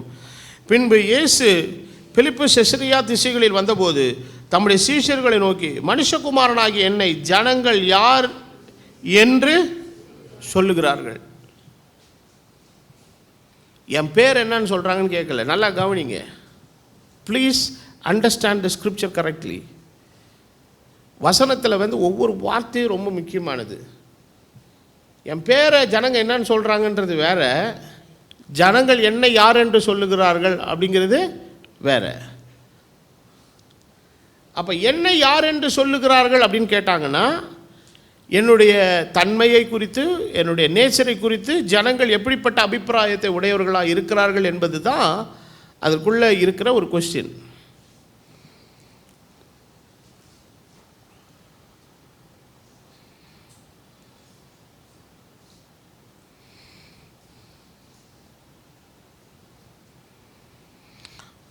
அப்போது கேட்கும்போது 14வது வசனத்திலிருந்து படிங்க. அதற்கு அவர்கள், சிலர் உம்மை யோவான் ஸ்நானகன் என்றும், சிலர் எலியா என்றும், வேறு சிலர் எரேமியா என்று அல்லது தீர்க்கதரிசிகளில் ஒருவர் என்றும் சொல்லுகிறார்கள். இப்போ இதெல்லாம் எலியா, எரேமியா, யோவான் அப்படின்லாம் சொல்கிறது என்னென்னா, அவர்கள் அந்த தீர்க்கதரிசிகள் எல்லாம் செய்த செயல்பாடுகளுக்கு ஒரு சில இணையான செயல்பாடுகள் இயேசுவினுடைய ஊழியத்தில் இருக்கும்போது அவர் தான் ரிட்டர்ன் வந்துட்டார் அப்படிங்கிற மாதிரி ஒரு அபிப்பிராயம் அவங்களுக்குள்ள. That's not the truth. இப்போ ஜனங்கள் அப்பொழுது அவர்களை நோக்கி, நீங்கள் என்னை யார் என்று சொல்லுகிறீர்கள்? சீமோன் பேதுரு பிரதியுத்தரமாக, நீ ஜீவனுள்ள தேவனுடைய குமாரனாகிய கிறிஸ்து என்றான். இயேசு அவனை நோக்கி, யோனாவின் குமாரனாகிய சீமோனே, நீ எப்படிப்பட்டவன்? ஆசீர்வதிக்கப்பட்டவன். இந்த இடத்துல பாக்கியவான் என்பதுக்கு பொருள் என்ன? ஆசீர்வதிக்க. thou art Peter, you are blessed. மாம்சமும் இரத்தமும் இதை என்ன செய்யறதில்லை, வெளிப்படுத்தவில்லை. So intellectual knowledge cannot reveal Christ. இப்பிரபஞ்சத்துக்கான ஒரு அறிவு கிறிஸ்துவை ஒரு காலம் நமக்கு என்ன செய்யாது. God is not a character to be described in the history. வரலாற்றில் வர்ணிக்கப்படுகிறதற்கேற்ற ஒரு ஆள் தத்துவம் உடையவர் அல்ல ஆண்டவராக இயேசு கிறிஸ்து. அவர் ஏதோ மாம்சத்தில் பிறந்து இந்த பூமியில் சில காலம் வாழ்ந்து மறைந்து மண்ணோடு போனவனுக்குத்தான் வரலாற்றில் சரித்திரம் எழுதப்பட வேண்டும். இவர் சரித்திரங்களுக்கெல்லாம் அப்பாற்பட்டவர், வானத்திலிருந்து இறங்கி வந்த தேவகுமாரன். அவரே ஸ்தோத்தரிக்கப்பட சர்வத்துக்கு மேலான தேவன். அவர் வானத்திலும் பூமியிலும் சகல அதிகாரம் உள்ளவர். அப்போ அவரை குறித்து வேதத்தில் வாசிக்கும் போது ஆண்டவரே சொல்றார் பேதுருவிடத்தில், இதை மாம்சமும் இரத்தமும் உனக்கு வெளிப்படுத்தவில்லை, பரலோகத்தில் இருக்கிற என் பிதா அதை உனக்கு வெளிப்படுத்தினார். அப்போ அந்த வெளிப்படுத்தல் என்கிறதுக்கு பொருள் என்னவென்றால் திரை நீக்கப்படுதல். That's called unveiling. அவரை யார் என்பதை அவரோட கேரக்டர் என்னன்னு புரிஞ்சுக்கணும். நான் என்னுடைய தனிப்பட்ட அனுபவம் ஊழியத்தில், நான் சில நேரங்களில் சில இடங்களுக்கு அழைக்கப்பட்டிருப்பேன். நமக்கு எப்பவுமே பின்னால் இருக்கிற ஏழ்றைங்க ஏதாவது இருப்பாங்க எங்கேயாவது, அவரை ஏன்பா கூப்பிட்டீங்க, அவர் அப்படி ஆக்கும் இப்படி ஆக்கும் அப்படின்னு சொல்லி வச்சுருவாங்க. ஆனால் நான் ஒரு தரம் போனதுக்கப்புறம் தான் அது என்ன செய்யுதுங்க, ஆனால் எனக்கு தெரியாது, இது சொல்ல மாட்டாங்க. ஏன்னா சொல்லிட்டா நான் வரமாட்டேன்றது தெரியும். ஸோ சொல்ல மாட்டாங்க. போய் அங்கே நம்முடைய பிரசங்கத்தை கேட்டு நம்ம அவங்களோட பழகிறது எல்லாத்தையும் பண்ணதுக்கப்புறம், என்ன பிரதர் உங்களை குறித்து கேள்விப்பட்டதுக்கும் நீங்கள் செய்கிறதுக்கு எப்படி இருக்குது, சம்மந்தமே இல்லாமல் இருக்குது. இதுதான் என்னதுன்னா அன்வெயிலிங். என்னை குறித்து யார் என்கிறது என்ன செய்யப்படுதல், வெளிப்படுத்தி. நான் வந்து பேசலை, இது எது வெளிப்படுத்துச்சு, என்னுடைய கேரக்டர் வெளிப்படுத்தி காட்டுச்சு. ஆண்டவர் இதை தான் சொல்கிறாரு, நான் உனக்கு சொல்லுகிறேன், நீ பேதுருவாய் இருக்கிறாய், இந்த என்னை குறித்து என்னவென்று அறிந்திருக்கிறாய் அல்லவா, வெளிப்பாடு. அந்த வெளிப்பாட்டின் மேலே தான் நான் எதை கட்டுவேன்னாரு. அப்போ வேதபாரகனும் பரிசேயனும் என்ன நினச்சிட்டான், எனக்கு தெரியாத வேதமா, எனக்கு தெரியாத நியாயப்பிரமாணமா, எனக்கு தெரியாத சட்டத்திட்டமா, நான் ஆசிரிக்காத பலியா, நான் ஆசிரிக்காத பண்டிகையா, எனக்கு வெளிப்படாத கர்த்தர் உங்களுக்கு வெளிப்பட்டுட்டாரா? ஒருத்தன் குருடன் ஒருத்தன் பார்வை அடைஞ்சிட்டு அவன் சொல்கிறான், நான் பொருடனாக இருந்தேன் காண்கிறேன் இவரால் தான்ன்றான். அவன் கூப்பிட்டு மிரட்டுறாங்க, உண்மையிலே அவனுக்கு தெரியுது. அப்புறம் பேரண்ட்ஸை கூப்பிட்டு வேற கேட்டு பார்க்குறாங்க. அவன் இவங்களுக்கு மேலே அவங்க பேரண்ட்ஸ் ரொம்ப பயந்தாங்குளிங்க. ஏன்னா அவங்களுடைய அந்த அந்த அந்த என்ன சொல்கிறது, அந்த அதிகார கட்டுப்பாட்டுக்குள்ளே வச்சுருக்கிறானுங்க. கேட்டால் அவன் வாலிபனாக இருக்கிறான், அவன் ரொம்ப வயசில் ஆள் பெருசாக இருக்கிறான், இஸ் அ மெச்சூர்ட் மேன். உங்களுக்கு ஏதாவது கொஸ்டினுக்கு ஆன்சர் வேணால் யார்கிட்டே கேளுங்க, அவங்ககிட்டே கேளுங்க. ஆனால் பெற்றோருக்கு நல்லா தெரியும் தம் பிள்ளை எப்படி இருந்தால் சுகம் அடைஞ்சிருக்கிறது யாரால தான், இந்த இயேசுவால் தான். அப்போது ஆண்டவர் என்ன செய்கிறாரு, ஞானிகளையெல்லாம் வெட்கப்படுத்தும்படி பைத்தியமானவர்களுக்கு தேவன் என்ன செய்கிறார். ஒரு சமாரியா ஸ்திரீ சம்பந்தமே இல்லாத ஆளுங்க 5 நிமிஷத்தில் ஊருக்குள்ளே போய் சொல்லிட்டா, நான் யாரை கண்டேன். அதுதான் ஆண்டவருடைய வெளிப்படுத்துதல், அவர் யார் என்கிறத புரிந்து கொள்ளுதல். இந்த ஒரு புரிதலும் இந்த அறிவும் இருந்துச்சுன்னா ஆண்டவர் என்ன சொல்கிறாருன்னா, இந்த புரிதலின் மேலே தான் நான் எதவே கட்டுவேன், சபையை கட்டுவேன். அப்போது கர்த்தர் தமது சகோதரர்களுக்கு தமது நாமத்தை எதுக்கு வெளிப்படுத்துகிறார்னா, சும்மா அந்த நாமத்தை பேரளவில் அறிந்திருக்கிறதுக்காக, அந்த நாமத்துக்கு சொந்தக்காரராக இருக்கிற நாம் அவரை யார் என்று நாம் என்ன செய்திருக்கிறோம். அப்போது அந்த சகோதரத்துவ வழியில் வந்து அப்போஸ்தலனாகிய பவுல் ஆண்டவரோடு உள்ள ஐக்கியத்தின் நிலையை குறித்து அவன் சொல்லும்போது சொல்லுகிறான், நான் விசுவாசித்திருக்கிறவர் இன்னார் என்று அறிந்திருக்கிறேன். இதே பவுல் தான் வாய் திறந்து சொன்னான், நான் ஒரு காலத்தில் அவர் என்ன செய்யாமல் இருந்தேன், அறியாமல் இருந்தேன். அறியாததுனாலே நான் தப்பு பண்ணினேன், கிறிஸ்தவர்களை சிறைப்பிடிச்சேன், கிறிஸ்தவர்களை மிரட்டினேன், அரட்டினேன். அதே சொல்லிட்டு சொல்கிறார், நான் அறியாமல் செய்தபடியால் இரக்கம் பெற்றேன். ஆனால் இப்பொழுதோ அறியாதவனாக அல்ல, நான் விசுவாசித்திருக்கிறவர் இன்னார் என்று என்ன செய்திருக்கிறேன், அறிந்திருக்கிறேன். அறியப்படாதவர்களாய் எண்ணிக்கொண்டிருந்த அநேகருக்கு அவரை அறியப்பட்டவராக அறிமுகப்படுத்தினவன் அப்போஸ்தலனாகிய பவுல். அத்தேனே பட்டணத்தில் ஏத்தேன்ஸ் நகரத்தில் போகும்போது எல்லா மேடைகள்லையும் அவன் எல்லா சாமிக்கும் என்ன வச்சுருக்கிறாங்க, பலிபீடம் கட்டி வச்சுருக்கிறாங்க. ஆனால் அந்த ஒரு பலிபீடத்தை பார்க்குற அதில் எழுதியிருக்குது அறியப்படாத தேவன், அன்னோன் காடுன்னு எழுதியிருக்குது. அது எப்படி அன்னோன் காட் ஆக முடியும்? அப்போ கிரேக்க மக்களுக்குள்ளே இருக்கிற ஒரு சின்ன பயம் என்னன்னா, எல்லா கடவுளுக்கும் நம்ம வந்து பலிபீடம் கட்டிட்டோம், நமக்கே தெரியாமல் ஏதாவது ஒரு சாமி ஒன்று இருந்ததுன்னா என்ன பண்ணுறது அப்படின்னு சொல்லிட்டு என்ன பண்ணிட்டாங்கன்னா, ஒரு டீஃபால்ட்டாக ஒன்று வச்சுட்டாங்க, அறியப்படாத சாமி. அப்போ நம்ம 99 சாமிக்கு பலி போட்டுட்டு அந்த 100வது சாமி எதுன்னு தெரியாமல் நம்ம விட்டுவிட்டோன்னா அது ஏதாவது நமக்கு குடும்பத்துக்குள்ளேயோ ஊருக்குள்ளேயோ சேஷ்டைகளை உண்டாக்கிருச்சுன்னா என்ன பண்ணுறதுடான்னு சொல்லிட்டு அதுக்காகவே ஒரு டிஃபால்ட்டாக ஒரு பலிபீடம் வச்சு எந்த சாமியாவது ஏற்றுக்கிட்டோம். இந்த நன்றி எறிதல் சொல்லும்போது இப்போ சில நேரத்தில் சிக்கலாயிரும் பாருங்க. பேரை சொன்னால் எல்லார் பேரையும் சொல்லிவிடணும். நான் சில நேரத்தில் லூசுத்தனமாக பண்ணிவிட்டு வம்ப விலைக்கு வாங்கியிருக்கேன். நான் எல்லாரையும் சொன்னார், பாஸ்டர் யாரை மாத்திரம் சொல்லலை, என் பேரை மாத்திரம் சொல்லலை. அதுக்காக தான் என்ன பண்ணுறது, கூடிய மட்டும் அப்புறம் தான் நான் கற்றுக்கிட்டேன். பேரை நிறுத்திட்டு உதவி செய்த எல்லாருக்கும் நன்றி. யார் யார் வேண்டுமோ அதில் அவங்கள தங்கள் பேரை என்ன பண்ணிக்கலாம், உள்ளே போட்டுக்கலாம். அறியப்படாத சாமி. ஆனால் பவுலப்போஸ்தலன் அவர் சொல்கிறாரு, அந்த அறியப்படாததுன்னு ஒன்று உனக்குள்ளே ஏதோ ஒரு உறுத்தல் இருக்குல்ல, இத்தனையை நீ தெய்வம் என்று எண்ணி நீ வணங்கி கொண்டிருந்தாலும் வழிபாடு செய்து கொண்டிருந்தாலும் உன்னை அறியாமலேயே உன் மனசாட்சிக்குள்ளே ஒரு உறுத்தலும் ஒரு எண்ணமும் இருக்கிறது. இதையும் தாண்டி ஏதோ ஒன்று இருக்குமோ என்று நினைத்து கொண்டிருக்கிறாய் அல்லவா? அவர் யார் என்பதை நான் அறிந்திருக்கிறேன். ஒரு நாளிலே நான் அறியாதவராயிருந்தேன். தமஸ்குக்கு போகிற வழியில் அவரே என்னை நேராக வந்து சந்தித்தார். பவுல் நில் என்றினார்.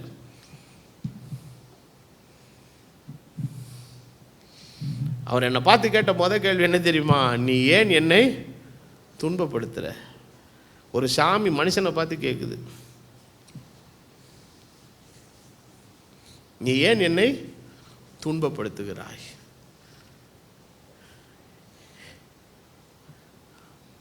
அந்த கேள்விக்கு பின்னால் என்ன தெரியுமா இருந்தது?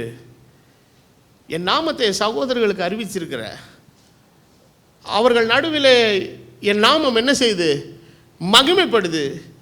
நீ போய் அவங்கள போய் எதுக்கு பிடிக்கிற? அவர்கள் என்னை யார் என்று என்ன செய்தவர்கள், அறிந்தவர்கள். ஆண்டவர் ஒரு கொஸ்டின் கேட்டார், நீ ஏன் என்னை துன்பப்படுத்துகிறாய்? அதற்கு பவுல் பதில் சொல்லலை. அவனும் ஒரு கேள்வி தான் கேட்டான், ஆண்டவரே நீர் யார்? அங்கே தான் அவன் கண்கள் திறக்கப்பட்டது. மாம்ச கண்ணு மூடிடுச்சு, ஆனால் ஆவிக்குரிய கண்கள் திறக்கப்பட்டது. நீ துன்பப்படுத்துகிற இயேசு நானே. என் சகோதரர் துன்பப்படுத்துகிற, அது என்ன துன்பப்படுத்துகிற மாதிரி ஆண்டவர் சொன்னார், இந்த சிறியரில் ஒருவனுக்கு நீங்கள் எதை செய்தீர்களோ அதை எனக்கே செய்தீர்கள். உங்களுக்கு ஒருத்தன் ஒரு கலசம் தண்ணி கொடுத்தானே எனக்கு கொடுத்தான். உங்களை ஒருத்தன் வீட்டுக்குள்ளே ஏற்றுக்கொண்டானா என்னை ஏற்றுக்கொண்டான். சீசன் என்ன நாமத்திலோ தீர்க்கதரிசி என்ன நாமத்திலேயோ எந்த நிலையில் ஒருத்தன் ஏற்றுக்கொண்டு எந்த காரியத்தை செய்தாலும் அதை யாருக்கு செய்தீர்கள், எனக்கே செய்தீர்கள். எல்லாத்தையும் சாமிக்கு செய்கிறேன்னு சொல்லி போய் கீழே ஊற்றிடுவாங்க எல்லாத்தையும். ஆண்டவர் சொல்கிறார், நீ சாமிக்கு செய்கிறேன்னு சொன்னால் சாமியே நம்பி இருக்கிறவனுக்கு செஞ்சாலே அது யாருக்கு செய்கிற மாதிரி, எனக்கு செய்த மாதிரி.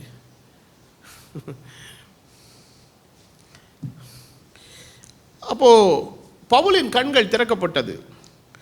அப்போ பேதுருவினுடைய நிலையை குறித்து வேதத்தில் வாசிக்கும் போது ஆண்டவர் சொல்கிறாரு, என்னை யாருன்னு புரிஞ்சுக்கிட்ட பற்றியா? அந்த ஒரு வெளிப்பாடு இருக்கு இல்லையா, அந்த புரிந்து கொள்ளுதல் இருக்குது இல்லையா, அந்த அறிவு இருக்குது இல்லையா, உன் கண்கள் அகக்கண்கள் திறக்கப்பட்டிருக்கிறது அல்லவா? இந்த அறிவுனால தான் நான் எதை கட்ட போகிறேங்கிறாரு. அப்போது தேவனுடைய சபையில் மோசையின் பாடலையும் ஆட்டுக்குட்டியானவருடைய பாடலையும் பாடுகிறதற்கு தகுதியுள்ளவர்கள் அறிவற்ற ஜனங்கள் அல்ல, அறிவுள்ள தேவனுடைய ஜனங்கள். எந்த அறிவு? உலக பிரகாரமான அறிவு அல்ல, கிறிஸ்துவை யார் என்று அறிந்திருக்கிற அந்த அறிவு. அப்போ இந்த பாடலை அவர்கள் அறிந்திருக்கிறது மாத்திரமல்ல, அவர் அறிந்திருக்கிறது மாத்திரமல்ல, இந்த அறிவு அவங்களுக்கு ஒரு காரியத்தை, பெரிய ஒரு விஷயத்தை காம்ப்ளிமெண்ட் பண்ணுது. என்னன்னா, வேதவசனம் சொல்லுகிறது, இந்த கல்லின் மேல் என் சபையை கட்டுவேன், பாதாளத்தின் வாசல். அப்போ பாதாளத்துக்குனுடைய வாசல் பரலோகத்தின் வாசலுக்கு எதிரே என்ன செய்து நிற்கிறது. ஏற்கனவே பாதாளத்தின் வாசலுக்குள்ளே போய் பாதாளத்தின் கதவை திறந்து உள்ளே இருக்கிற அத்தனை பேர் வெளியே கூட்டு வந்தவர் யார்? அவர் தான். ஏன்னா பரலோகத்தின் திறவுகோலை மாத்திரம்தான் பேதுருவிடத்தில் கொடுத்தாரு. ஆனால் பாதாளத்தின் திறவுகோலை உடையவர் கர்த்தராகிய இயேசு கிறிஸ்து. அவர் சிலுவையில் தொங்கிக் கொண்டிருக்கும் போது அவர் தம்முடைய அறையப்பட்ட கல்லடை பார்த்து சொல்கிறாரு, இன்றைக்கு நீ என்னோடு கூட பரதேசில் இருப்பாய். இந்த பாதாளங்கிறத நம்ம அநேக நேரங்கள் எப்படி நினைக்கிறோம், நரகம் நினைக்கிறோம். அது கீழ்ப்பரதேசி. தாவீது கூட அநேக நேரங்களில் சொன்னார், என்னை பாதாளத்தில் என்ன செய்ய விடீர், இறங்க விடினா என்ன அர்த்தம்? கீழ்ப்பரதேசிக்கு என்னை போக விடின்னு அர்த்தம். அப்போது காலாகாலங்களாக சிருஷ்டிக்கப்பட்ட காலத்தில் இருந்த மாண்ட ஆத்துமாக்கள் எல்லாம் அங்கே கிடக்குது. நோவா காலம் முதல் மரித்ததெல்லாம் இருக்குது. ஆண்டவர் சொல்கிறார், today I am going to have a evangelical service. 3.5 வருஷம் நான் பூமியினுடைய சர்ஃபேஸில் பிரசங்கம் பண்ணேன். இன்றைக்கி நான் போய் எங்கே பிரசங்கம் பண்ண போகிறேன்? காவலில் உள்ள ஆவிகளுக்கு, பாதாளத்தில் கட்டப்பட்ட ஆவிகளுக்கு, இதுக்கு முன்னான தீர்க்கதரிசிகளுடைய காலங்களில் எல்லாம் மனம் திரும்பாமல் ரட்சிக்கப்படாமல் போனதுக்கெல்லாம் நான் பிரசங்கம் பண்ண போகிறேன். நீவா அந்த பிரசங்கத்தை என்ன செய்? கேளு.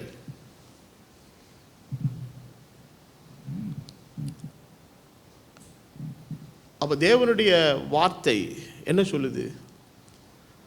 அப்போ பாதாளத்தின் வாசலுக்குள்ளே போய் ஏற்கனவே இருந்த அத்தனை பேரையும் கர்த்தர் என்ன பண்ணிட்டாருங்க? உள்ளேருந்து மீட்டு வெளியே கொண்டு வந்துட்டார். அப்போ தேவனை யார் என்று அறிந்திருக்கிற ஜனங்களுக்கு நம்ம போக வேண்டிய ஒரே ஒரு வாசல் இருக்குது. அந்த வாசல் எது வாசல் தான்?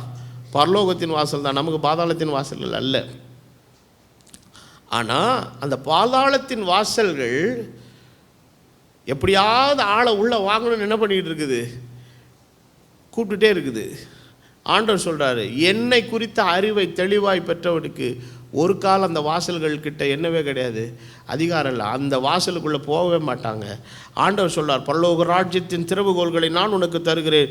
நீ பூலோகத்தில் கட்டுகிறது எதுவோ அது பரலோகத்தில் கட்டப்பட்டிருக்கும். பூலோகத்தில் நீ கட்டவிழ்ப்பது எதுவோ அது பரலோகத்திலே கட்டவிழ்க்கப்பட்டிருக்கும். அப்பொழுது தாம் கிறிஸ்துவாகிய இயேசு என்று ஒருவருக்கு சொல்லாதபடி தம்முடைய சீஷர்களுக்கு என்ன செய்தார்?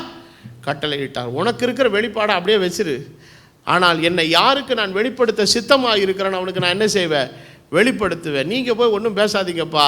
நாட்களும் காலங்களும் வரும்போது என்னை அவர்கள் எல்லாரும் அறிந்து கொள்வார்கள்.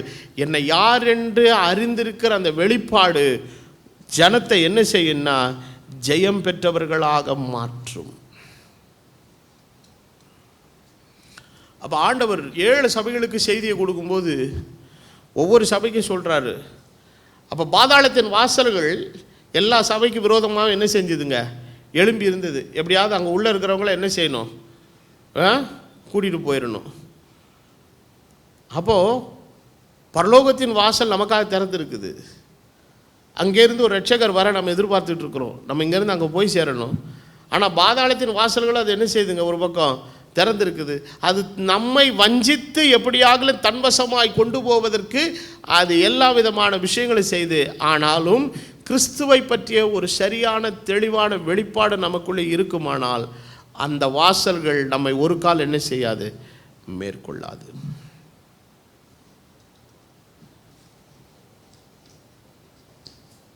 இந்த மீட்பை பெற்ற ஜனங்கள் என்ன பண்ணுறாங்க? மோசேயுடைய பாட்டையும் ஆட்டுக்குட்டியானவருடைய பாட்டையும் பாடுறாங்க. இந்த 2 பேர் பாடின பாட்டு வெற்றியின் பாட்டு. இயேசு மரணத்தையும் பாதாளத்தையும் வெற்றி சிறந்தார்.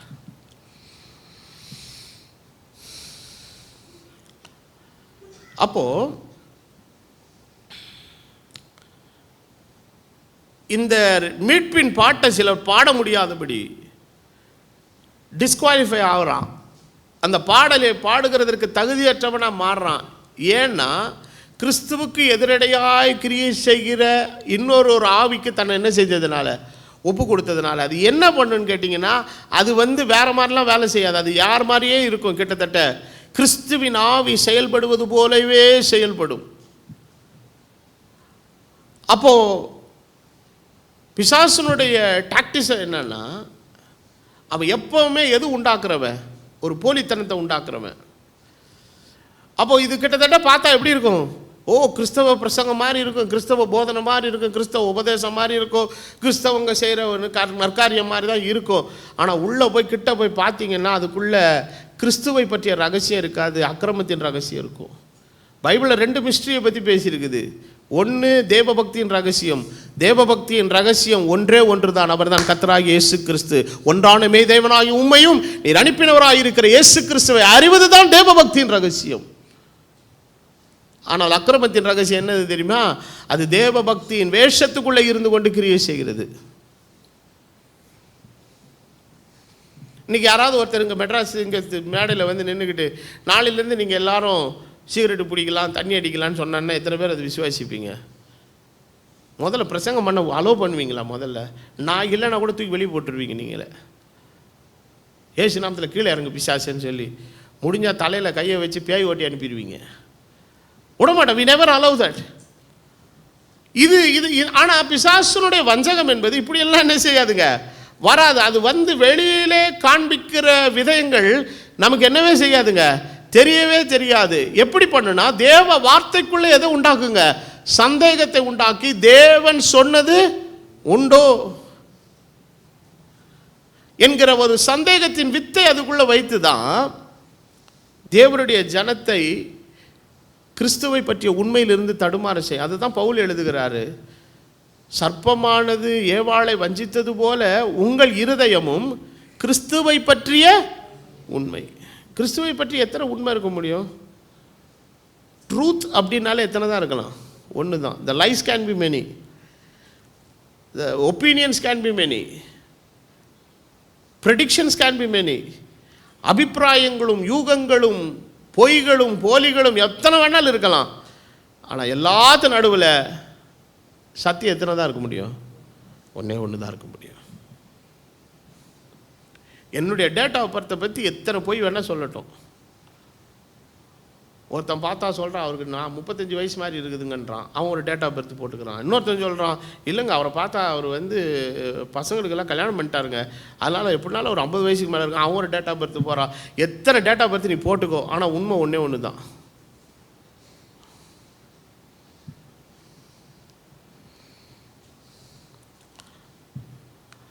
அந்த உண்மையை அறிந்த பின்பு நம்ம ஜெயம் பெறவங்க செய்ய வேண்டிய வேலை என்ன தெரியுமா? உண்மையை நேசிக்க வேண்டும். we must love the truth.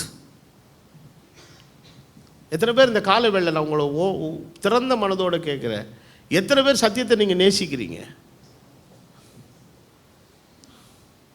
அப்போ உண்மையாகவே அந்த சத்தியத்தை நேசித்தால் அந்த நேசத்துக்கு பின்னால் அந்த சத்தியத்துக்காக நம்ம என்ன காம்ப்ளிமெண்ட் பண்ணுறோம்? What we contribute to that? சும்மா உன்னை நேசிக்கிற ஐ லவ் யூ வாயில் அது வந்து தேவபக்தியின் வேஷம். இன்றைக்கி எல்லா சபைகளையும் தேவ பக்திக்கான காரியங்களை உதாசீனப்படுத்தி தேவ சித்தத்தை புறக்கணித்து தேவ வார்த்தைக்கு மாறான காரியங்களை அவர்கள் அதை அபியாசப்படுத்துவதும் நியாயப்படுத்துவதுமான ஒரு நிலைக்குள்ளே இருந்துட்டு, ஆனால் பாட்டு மாத்திரம் என்னது? நான் நேசிக்கிறேன், I love you I love you I love you. வண்டியிலெல்லாம் போட்டிருக்கான் ஐ லவ் யூன்னு போட்டு ஆர்டின்னு போட்டிருக்கான். அந்த அந்த கம்பை பிடிங்க வவுத்தில் தான் குத்தணும்.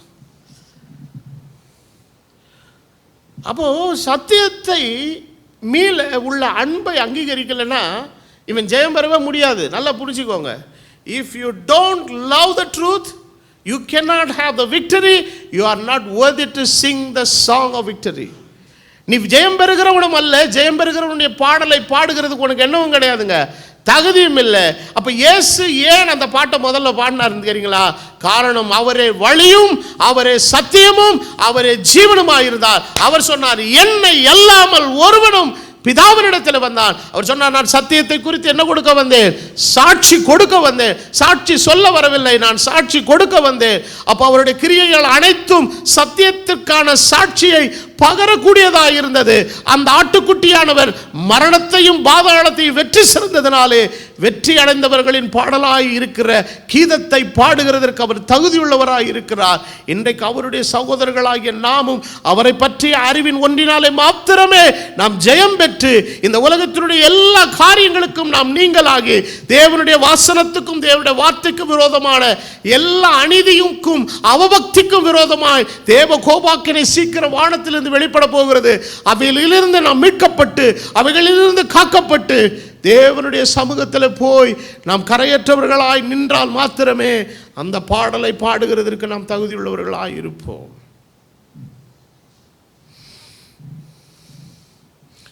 இயேசு நமக்காக பூமியில் வெளிப்பட்ட போது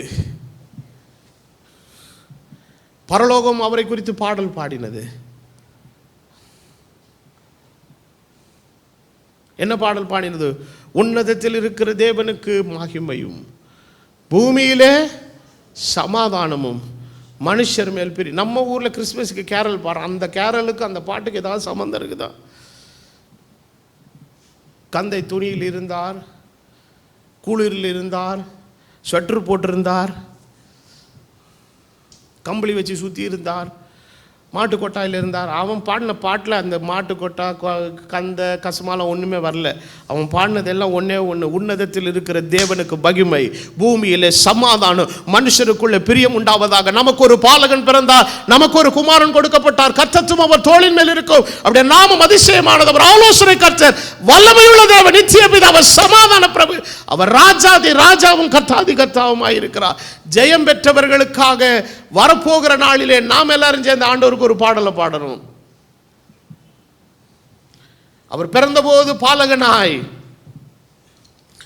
அவர் பிறந்தபோது வானத்தில் உள்ள பரம சேனையின் திரள் கூடி பாட்டு பாடிச்சு. சீக்கிரம் ஒரு நாள் வருது, நாம் எல்லாரும் அவங்களோட சேர்ந்து பாட்டு பாட போகிறோம். யாரை புகழ்ந்து பாட போகிறோம்? நமக்காக மரித்த ஆட்டுக்குட்டி ஆண்டவரை புகழ்ந்து அந்த ஸ்தோத்திர பாடலை தேவ சமூகத்தில் பாடுவோம். யார் பாட முடியும்னு கேட்டனா, ஜெயம் பெற்றவர்கள் மாத்திரமே.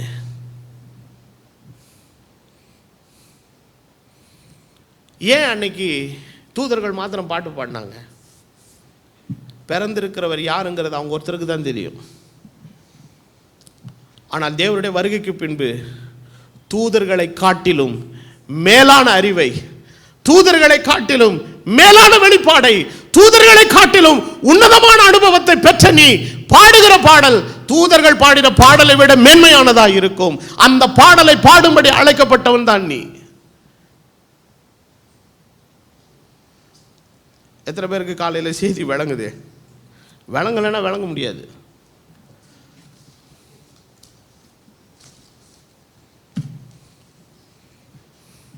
ரெண்டு தெசலோனிக்கேயர் 2வது அதிகாரம் 7வது வசனத்திலே அப்போஸ்தலனாகிய பவுல் சொல்லுகிறார், அக்கிரமத்தின் ரகசியம் இப்பொழுதே கிரியை செய்கிறது, ஆனாலும் தடை செய்கிறவன் நடுவிலிருந்து நீக்கப்படும் முன்னே அது என்ன செய்யாது? வெளிப்படாது. நீக்கப்படும் போது அந்த அக்கிரமக்காரன் என்ன செய்வான்? வெளிப்படுவான். அப்போ தேவனுடைய ஜனம், கிறிஸ்துவை பற்றி வெளிப்பாடை பெற்ற தேவனுடைய பரிசுத்த சபை அக்கிரமத்தின் ரகசியத்தை சுமந்து கொண்டு அல்ல, தேவபக்தியின் ரகசியத்தை சுமந்து கொண்டிருக்கிறது. அந்த ரகசியம் என்ன? தேவபக்திக்குரிய ரகசியமானது யாவரும் ஒப்புக்கொள்ளுகிறபடி மகாமேன்மை உள்ளது. தேவன் மாம்சத்தில் வெளிப்பட்டார். ஹல்லேலூயா! இதுதான் ஆண்டவர் நமக்கு தந்திருக்கிற வெளிப்பாடு. ஆனா இந்த வெளிப்பாடை பெற்ற ஜனம் எது கிரியை செய்ய அளவே பண்ணாது? அக்கிரமத்தின் ரகசியம். அது என்னதான் வெளிப்பாட ட்ரை பண்ணாலும் இது போய் குறுக்க என்ன தெரியுமா பண்ணும்? நீ அது மாம்சத்தில் வெளிப்பட்டவர் இல்லை, மாம்சத்தில் வெளிப்பட்டவர் இன்னார் என்று நாங்கள் என்ன செஞ்சுருக்கிறோம்? அறிந்திருக்கிறோம். அதை என்ன பண்ணிக்கிட்டே இருக்கும்? தலையை வெட்டிக்கிட்டே இருக்கும். ஆனால் ஒரு நாள் நம்ம நீக்கப்பட்ட பின்பு தான் அவன் சகல வஞ்சகத்தோடும் அற்புதங்களோடும் அடையாளங்களோடு வருவான். இவ்வளோ சொல்கிறாரு, இதெல்லாம் பின்னால் நடக்க போகிற ஃப்யூச்சர் டென்ஸ் மாதிரி இருக்குது பிரதர் அப்படின்னு சொல்லிட்டு நினச்சிக்கிட்டு இருந்தாலும் பைபிள் என்ன சொல்லுது? அது இப்பொழுது கிரியை செய்கிறது. இப்பொழுதே.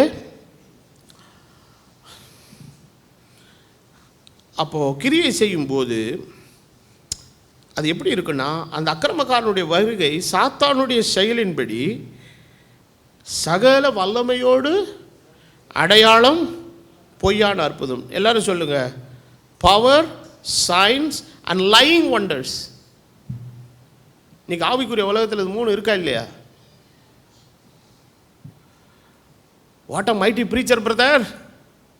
தீர்க்க தரிசனம் சொன்னால் அப்படியே டப்பு டப்பு நடக்குது. தீர்க்க தரிசனத்தை எடுத்து ஓரங்கட்டி வை. அந்த தீர்க்க தரிசனத்தை உரைக்கிற அந்த ஆள் பிரசங்கிக்கிற பிரசங்கம் தேவனுடைய சித்தத்தின்படி இருக்குதா?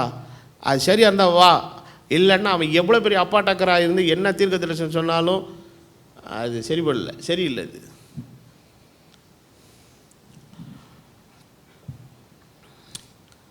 அப்போது இந்த கூட்டத்துக்குள்ளே போய் மாட்டிக்கிட்டாங்க இன்றைக்கி ஒரு கூட்டம் ஜனம். இந்த அக்கிரமக்காரன், அதாவது பிசாசுனுடைய தந்திரம் என்னன்னா, நான் கெடுக்க மாட்டேன்டா, உங்களை வச்சே உங்களால் நான் என்ன பண்ணுறேன்? கெடுக்கிறேன். அதுதான் அவனுடைய டாக்டிக்ஸ். அவன் வந்து என்றைக்குமே சொந்தத்துலேருந்து என்ன செய்ய மாட்டான்? ஸ்டஃப்லாம் எடுத்துலாம் கொடுக்க மாட்டான். நம்மக்கிட்ட இருக்கிறதே எடுத்து அதை வேறு மாதிரி மேனிப்புலேட் பண்ணி வேறு மாதிரி திரித்து அதுக்கு ஒரு வேஷம் ஒன்று போட்டு அதுக்கு தேவ பக்தி, ஆண்டவர், கர்த்தர், வசனம், அதுக்கு ஏதாவது ஒரு சப்போர்ட்டிவ் ஸ்கிரிப்சர் ஒரு 2-3 காட்டி கவுத்துட்டு போயிடுவான்.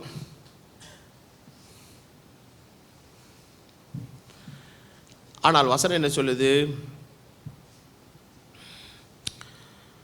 2 தெசலோனிக்கர் 2:10 கெட்டு போகிறவர்களுக்குள்ளே அநீதியினால் உண்டாகும் சகல வஞ்சகத்தோடும் இருக்கும் ரட்சிக்கப்படத்தக்கதாய் சத்தியத்தின் மேல் உள்ள அன்பை அவர்கள். அப்ப அந்த மீட்பை ஒரு மனுஷன் பூரணமா பெற்று ஜெயம் பெற்ற ஒரு கிறிஸ்தவ வாழ்க்கையை வாழணும்னா என்ன பண்ணணும்னா எதை அங்கீகரிக்கணும்? சில எல்லாத்தையும் என்னதான் சத்தியத்தை சொன்னாலும் அந்த அதாவது சொல்லுவாங்கல்ல, பைபிள்லேயே இருக்குது வசனம், 2 வசனம் இருக்குது, பன்னியும் நாயும். ரெண்டுனுடைய நேச்சர் என்னன்னா பேக் டு த பெவிலியன் தான். அது என்றைக்குமே ஆடு காலத்திலே நின்று விஜயம் பெறாது. அது அங்கே அப்பப்போ வந்து கேலரியிலேருந்து இறங்கி வரும் நாய், கொஞ்ச நேரம் ஆடிட்டு திருப்பி எங்கேயே போயிடும், கேலரியிலே போயிடும். அது புத்தி அதுதான்.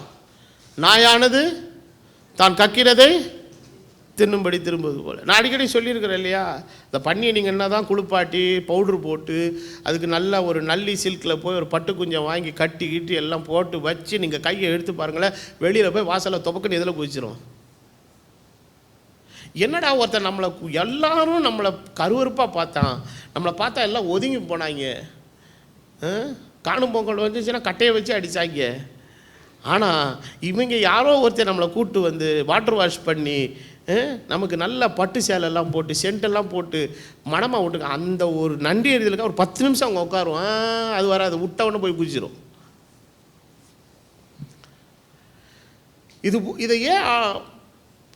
இது ஏன் வசனம் விசுவாசிகளுக்கு ரெஃபர் பண்ணுதான்? அந்த மாதிரி ஒரு நேச்சருடையவர்கள் தான் கழுவப்பட்டிருந்தும் சுத்திகரிக்கப்பட்டு கழுவப்பட்டதை உணராதபடி தன் ஜெயம் பெறுகிறதான ஒரு வாழ்க்கைக்கிணற அழைக்கப்பட்டவன் என்பதை உணராதபடி பின்வாங்கி போகிற ஒரு மனுஷன், ஆண்டவருடைய வசனம் சொல்லு, அவன் பின்வாங்கி போவானால் என் ஆத்துமா அவன் மேலே எப்படி இருக்காது? பிரியமாறாது. அப்போ மணவாட்டியின் மேலே ஆண்டவருடைய பிரியம் இருக்கணும்னா, backsliding pride cannot please God and God cannot please on her. ஒரு பின்வாங்கி போகிற மணவாட்டி தெய்வத்தையும் பிரியப்படுத்த முடியாது, தேவனை தன்னுடைய பிரியத்தை அவங்க மேலே என்ன செய்ய முடியாது. அப்போது ஆண்டவர் மணவாட்டியை குறித்து சொல்லும்போது சொல்லுவார், என் பிரியமே நீ ரூபவதி உன்னில் என்ன இல்லை. அப்போ ஏன் இது வருது அப்படின்னு பார்த்தீங்கன்னா, அடிப்படை சத்தியத்தை விசுவாசியாமல் அநீதியில் பிரியப்படுகிற யாவரும் என்ன செய்வார்கள்? ஆக்கிலைக்குள்ளாக தீர்க்கப்படுவார்கள். அப்போ வேத வசனம் என்ன சொல்கிறான்? they received not the love of the truth. அப்போ இன்னைக்கு உண்மையை நேசிக்கிற ஜனங்க ரொம்ப குறைவு.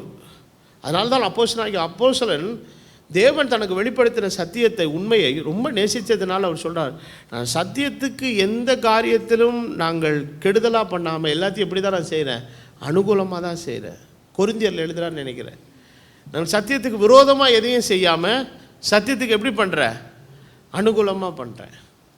அப்போது இன்றைக்கி தேவனுடைய உண்மையான காரியங்கள் இன்றைக்கி ஜனங்கள் மத்தியில் போகாதபடிக்கு அதுக்கு இடைஞ்சல் பண்ணுறதுக்கு தான் எல்லாரும் எப்படி இருக்கிறாங்க? ஆட்கள் இருக்கிறாங்க. இன்றைக்கி போய் நீங்கள் சத்தியத்தை உள்ளபடி பிரசங்கிக்கிற ஆட்கள் போய் இன்றைக்கி சில தொலைக்காட்சி நிறுவனங்களில் போய் ப்ரோக்ராம் கேட்டு பாருங்க, கொடுக்கவே மாட்டானே, கொடுக்க மாட்டாங்க. ஏன்னா அது போச்சுன்னா அவனுடைய டிவி சேனலுக்குரிய ரேட்டிங் என்ன செஞ்சிடும்? குறைஞ்சிரும். சத்தியமாக சொல்கிறேன், உனக்கு எல்லா ரேட்டிங்கும் கவுந்துச்சு எங்கள் பரலோகத்தில். இந்த உலகத்தில் நமக்கு அங்கீகாரம்லாம் கிடையாதுங்க. ஆண்டவரே அதை தான் சொன்னார், நான் சத்தியத்தை குறித்து நான் என்ன கொடுக்க வந்தேன்? சாட்சி கொடுக்க வந்தேன். உலகத்தினுடைய காரியங்கள் தப்புன்னு நான் சொன்னதுனால உலகம் என்னை பகைத்தது போல் அது உங்களை என்ன செய்யும்? பகைக்கும். பவுலே சொல்கிறார், நான் சத்தியத்தை சொன்னதுனால என்ன ஆனேனோ.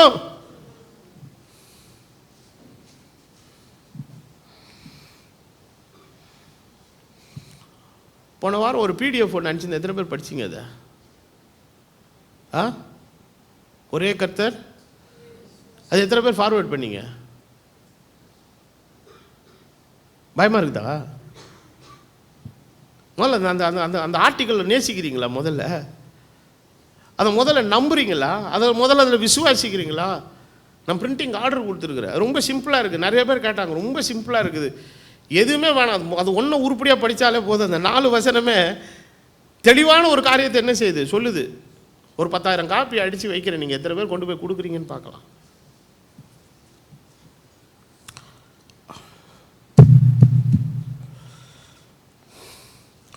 அப்போ சத்தியத்தை விசுவாசியாமல் அநீதியில் பிரியப்படுகிற யாவரும் என்ன ஆகும்படி? ஆக்கினைக்குள்ளாகும்படி. அப்போ சத்தியத்தின் மேல் உள்ள அன்பை நிராகரித்து அசத்தியத்தில் அநீதியில் நீங்கள் பிரியப்பட்டு போனீங்கன்னா தேவனுடைய நியாய தீர்ப்பு தான் உண்டு என்பதை வேதம் தெளிவாக நமக்கு என்ன செய்கிறது சொல்லுகிறது. அப்புறம் அடுத்து மேற்கொண்டு சொல்றார், அவர்கள் பொய்யை விசுவாசிக்கத்தக்கதாய் கொடிய வஞ்சகத்தை தேவன் என்ன செய்வார். அப்போ உண்மையை நீ நம்ப மறுத்தனா கடைசியில் நீ எதை தான் நம்பி ஆகணும்? பொய்யை தான் நம்பி ஆகணும், வேறு வழியே கிடையாது. There is no other option.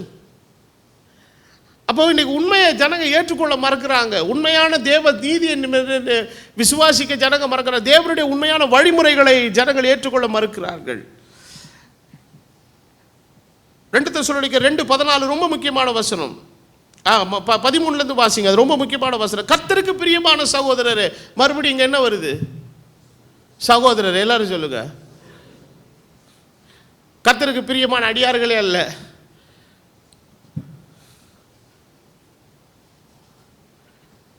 கர்த்தருக்கு பிரியமான பக்தர்களே அல்ல, கர்த்தருக்கு பிரியமான பக்த கோடிகளே அல்ல, கர்த்தருக்கு பிரியமான சகோதரரே. நீங்கள் ஆவியினாலே பரிசுத்தமாக்கப்படுகிறதுனாலும் சத்தியத்தை விசுவாசிக்கிறதுனாலும் ரட்சிப்படையும்படிக்கு. உனக்கு ரட்சிப்பு எங்க தான் இருக்குது? அப்ப ஏன் இஸ்ரவேல் ஜனங்கள் மோசேயின் பாட்டை பாடிச்சே, ஆனா எந்த பாட்டை பாட முடியாம போச்சு நிறைய பேருக்கு? ஆட்டுக்குட்டியானவருடைய வெற்றியின் பாடல் அவனால் பாட முடியல. ஏன் பாட முடியலன்னா வழியிலே என்ன வந்துச்சு? அவிசுவாசம் வந்தது. விசுவாசியாதவர்களை கர்த்தர் அழித்தார். வசனம் சொல்லுது தெளிவாய். யூதா தன்னுடைய நிருபத்தில் எழுதுகிறார், உங்களுக்கு நான் ஒரு விஷயம் ஒப்பு கொடுக்கப்பட்ட விசுவாசத்துக்காக நீங்கள் எப்படி போராடணும்? தைரியமா போராடணும், நீ ஜெயம் பெறணும். ஆனா இஸ்ரவேல் ஜனங்களை நினைச்சு கொள்ளுங்க, ஆண்டவர் அவர்களை ரட்சித்தார், கொண்டு வர பண்ணினார். ஆனால் விசுவாசியாதவர்களை என்ன செய்தார்? வழியிலேயே கர்த்தர் என்ன செய்தார்? அழித்தார். காரணம், அவர்கள் சத்தியத்தை விசுவாசியாமல் சத்தியத்தின் மேல் உள்ள அன்பை அவர்கள் இல்லாததுனாலே தேவன் அவர்களை எதுக்குள்ள ஒப்பு கொடுத்தார்க? வஞ்சகங்களுக்குள்ள ஆண்டவர் அவர்களை என்ன செய்தார்? ஒப்பு கொடுத்தார். அடுத்த வசனம் சொல்லுகிறது, அந்த வசனத்தை வாசிப்போம். அது ஆதி முதல் தேவன் உங்களுக்கு தெரிந்து கொண்டபடினாலே, தேவன் உங்களை தெரிந்து கொண்டபடினாலே நான் உங்களை குறித்து எப்பொழுதும் தேவனை ஸ்தோத்தரிக்க கடனாளிகளாக இருக்கிறோம். நீங்கள் நம்முடைய கர்த்தராகிய இயேசு கிறிஸ்துவினுடைய மகிமையை அடையும் பொருட்டாக எங்கள் சுவிசேஷத்தினாலே அந்த ரட்சிப்புக்கு அவர் உங்களை என்ன செய்தார்? அழைத்தார். அப்போ இன்றைக்கு கிறிஸ்து இயேசுவை பற்றிய சரியான அறிவு தான் அக்கிரமத்தின் ரகசியத்திலிருந்து நம்மளை என்ன பண்ணுங்க? ஜெயம் பெற பண்ணி தேவ பக்தியின் ரகசியத்திற்குரியவர்களாய் நம்மை மாற்றும். யோபு தன்னுடைய பக்திமான் தன்னுடைய புஸ்தகத்தில் ஒரு வசனம் சொல்கிறான், என் கூடாரத்தின் மேலே என்ன இருக்குதுன்றான்? கர்த்தருடைய ரகசியம் இருக்குதுன்றான். இன்றைக்கு உன்னுடைய கூடாரத்தின் மேலே கர்த்தருடைய ரகசியம் இருக்க வேண்டும். இருக்க வேண்டிய ஒரே ஒரு ரகசியம் தேவ பக்தியின் ரகசியம், வெளிப்பட்ட மாம்சத்தில் வெளிப்பட்ட கர்த்தராகிய இயேசு கிறிஸ்து மாத்திரமே. அப்போ உன் வாழ்க்கையினுடைய நிலை, நீ வாழ்க்கக்கூடிய வாழ்க்கை நிலை, உனக்கு தேவன் தந்திருக்கிற ஆசீர்வாதம், தேவன் உனக்கு தந்திருக்கிற நன்மைகள், தேவன் உனக்கு தந்திருக்கிற அனுகூலங்கள், சகாயங்கள், வெற்றிகள், ஜெயங்கள் எல்லாவற்றுக்கும் பின்னாலே தேவன் வைத்திருக்கிற ஒரே ஒரு ரகசியம் என்னன்னா, என் கூடாரத்துக்குள்ளே ஒரு ரகசியம் இருக்கிறது. நான் அவரை அறிந்திருக்கிறேன். அவரை அறிந்திருக்கிறபடினால் அவர் என்னை அறிந்திருக்கிறார். ஆகவே நான் ஆசீர்வதிக்கப்பட்டிருக்கிறேன்.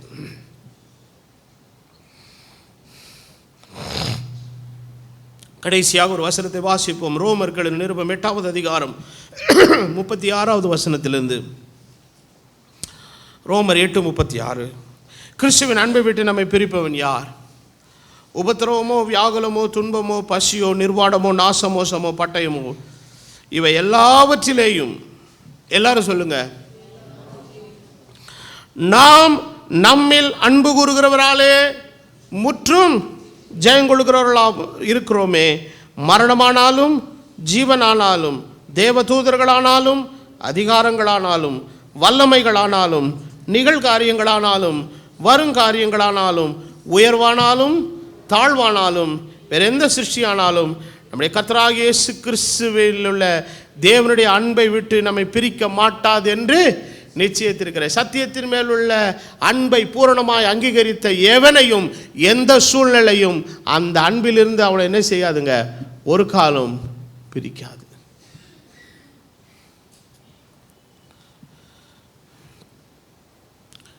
இந்த வெளிப்பாடை பெற்றதுனால தான் ஆண்டவர்கிட்ட அவங்களால தைரியமாக சொல்ல முடிஞ்சது, நாங்கள் யாரிடத்துல போவோம். ஆனால் மற்றவங்களாம் அப்படி இல்லை, அவன் வேறு நோக்கத்துக்காக வந்தவங்க, அது இருக்கிற வரைக்கும் இருந்தாங்க, கிடைக்கலன்னு போயிட்டாங்க. வேதத்தில் வெளிப்படுத்தல் 21:24 பக்தன் சொல்லுகிறான், ரட்சிக்கப்படுகிற ஜனங்கள் அதன் வெளிச்சத்தில் நடப்பானும் பூமியின் ராஜாக்கள் தங்கள் மகிமையையும் கனத்தையும் அதற்குள்ளே என்ன செய்வாங்க, கொண்டு வருவாங்க. அதே அதிகாரத்தில் 27வது வசனம் சொல்லுகிறது, வெளிப்படுத்தல் 21:27, தீட்டுள்ளதும் அருவருப்பையும் பொய்யையும் நடப்பிக்கிறதும் ஆகிய ஒன்றும் அதில்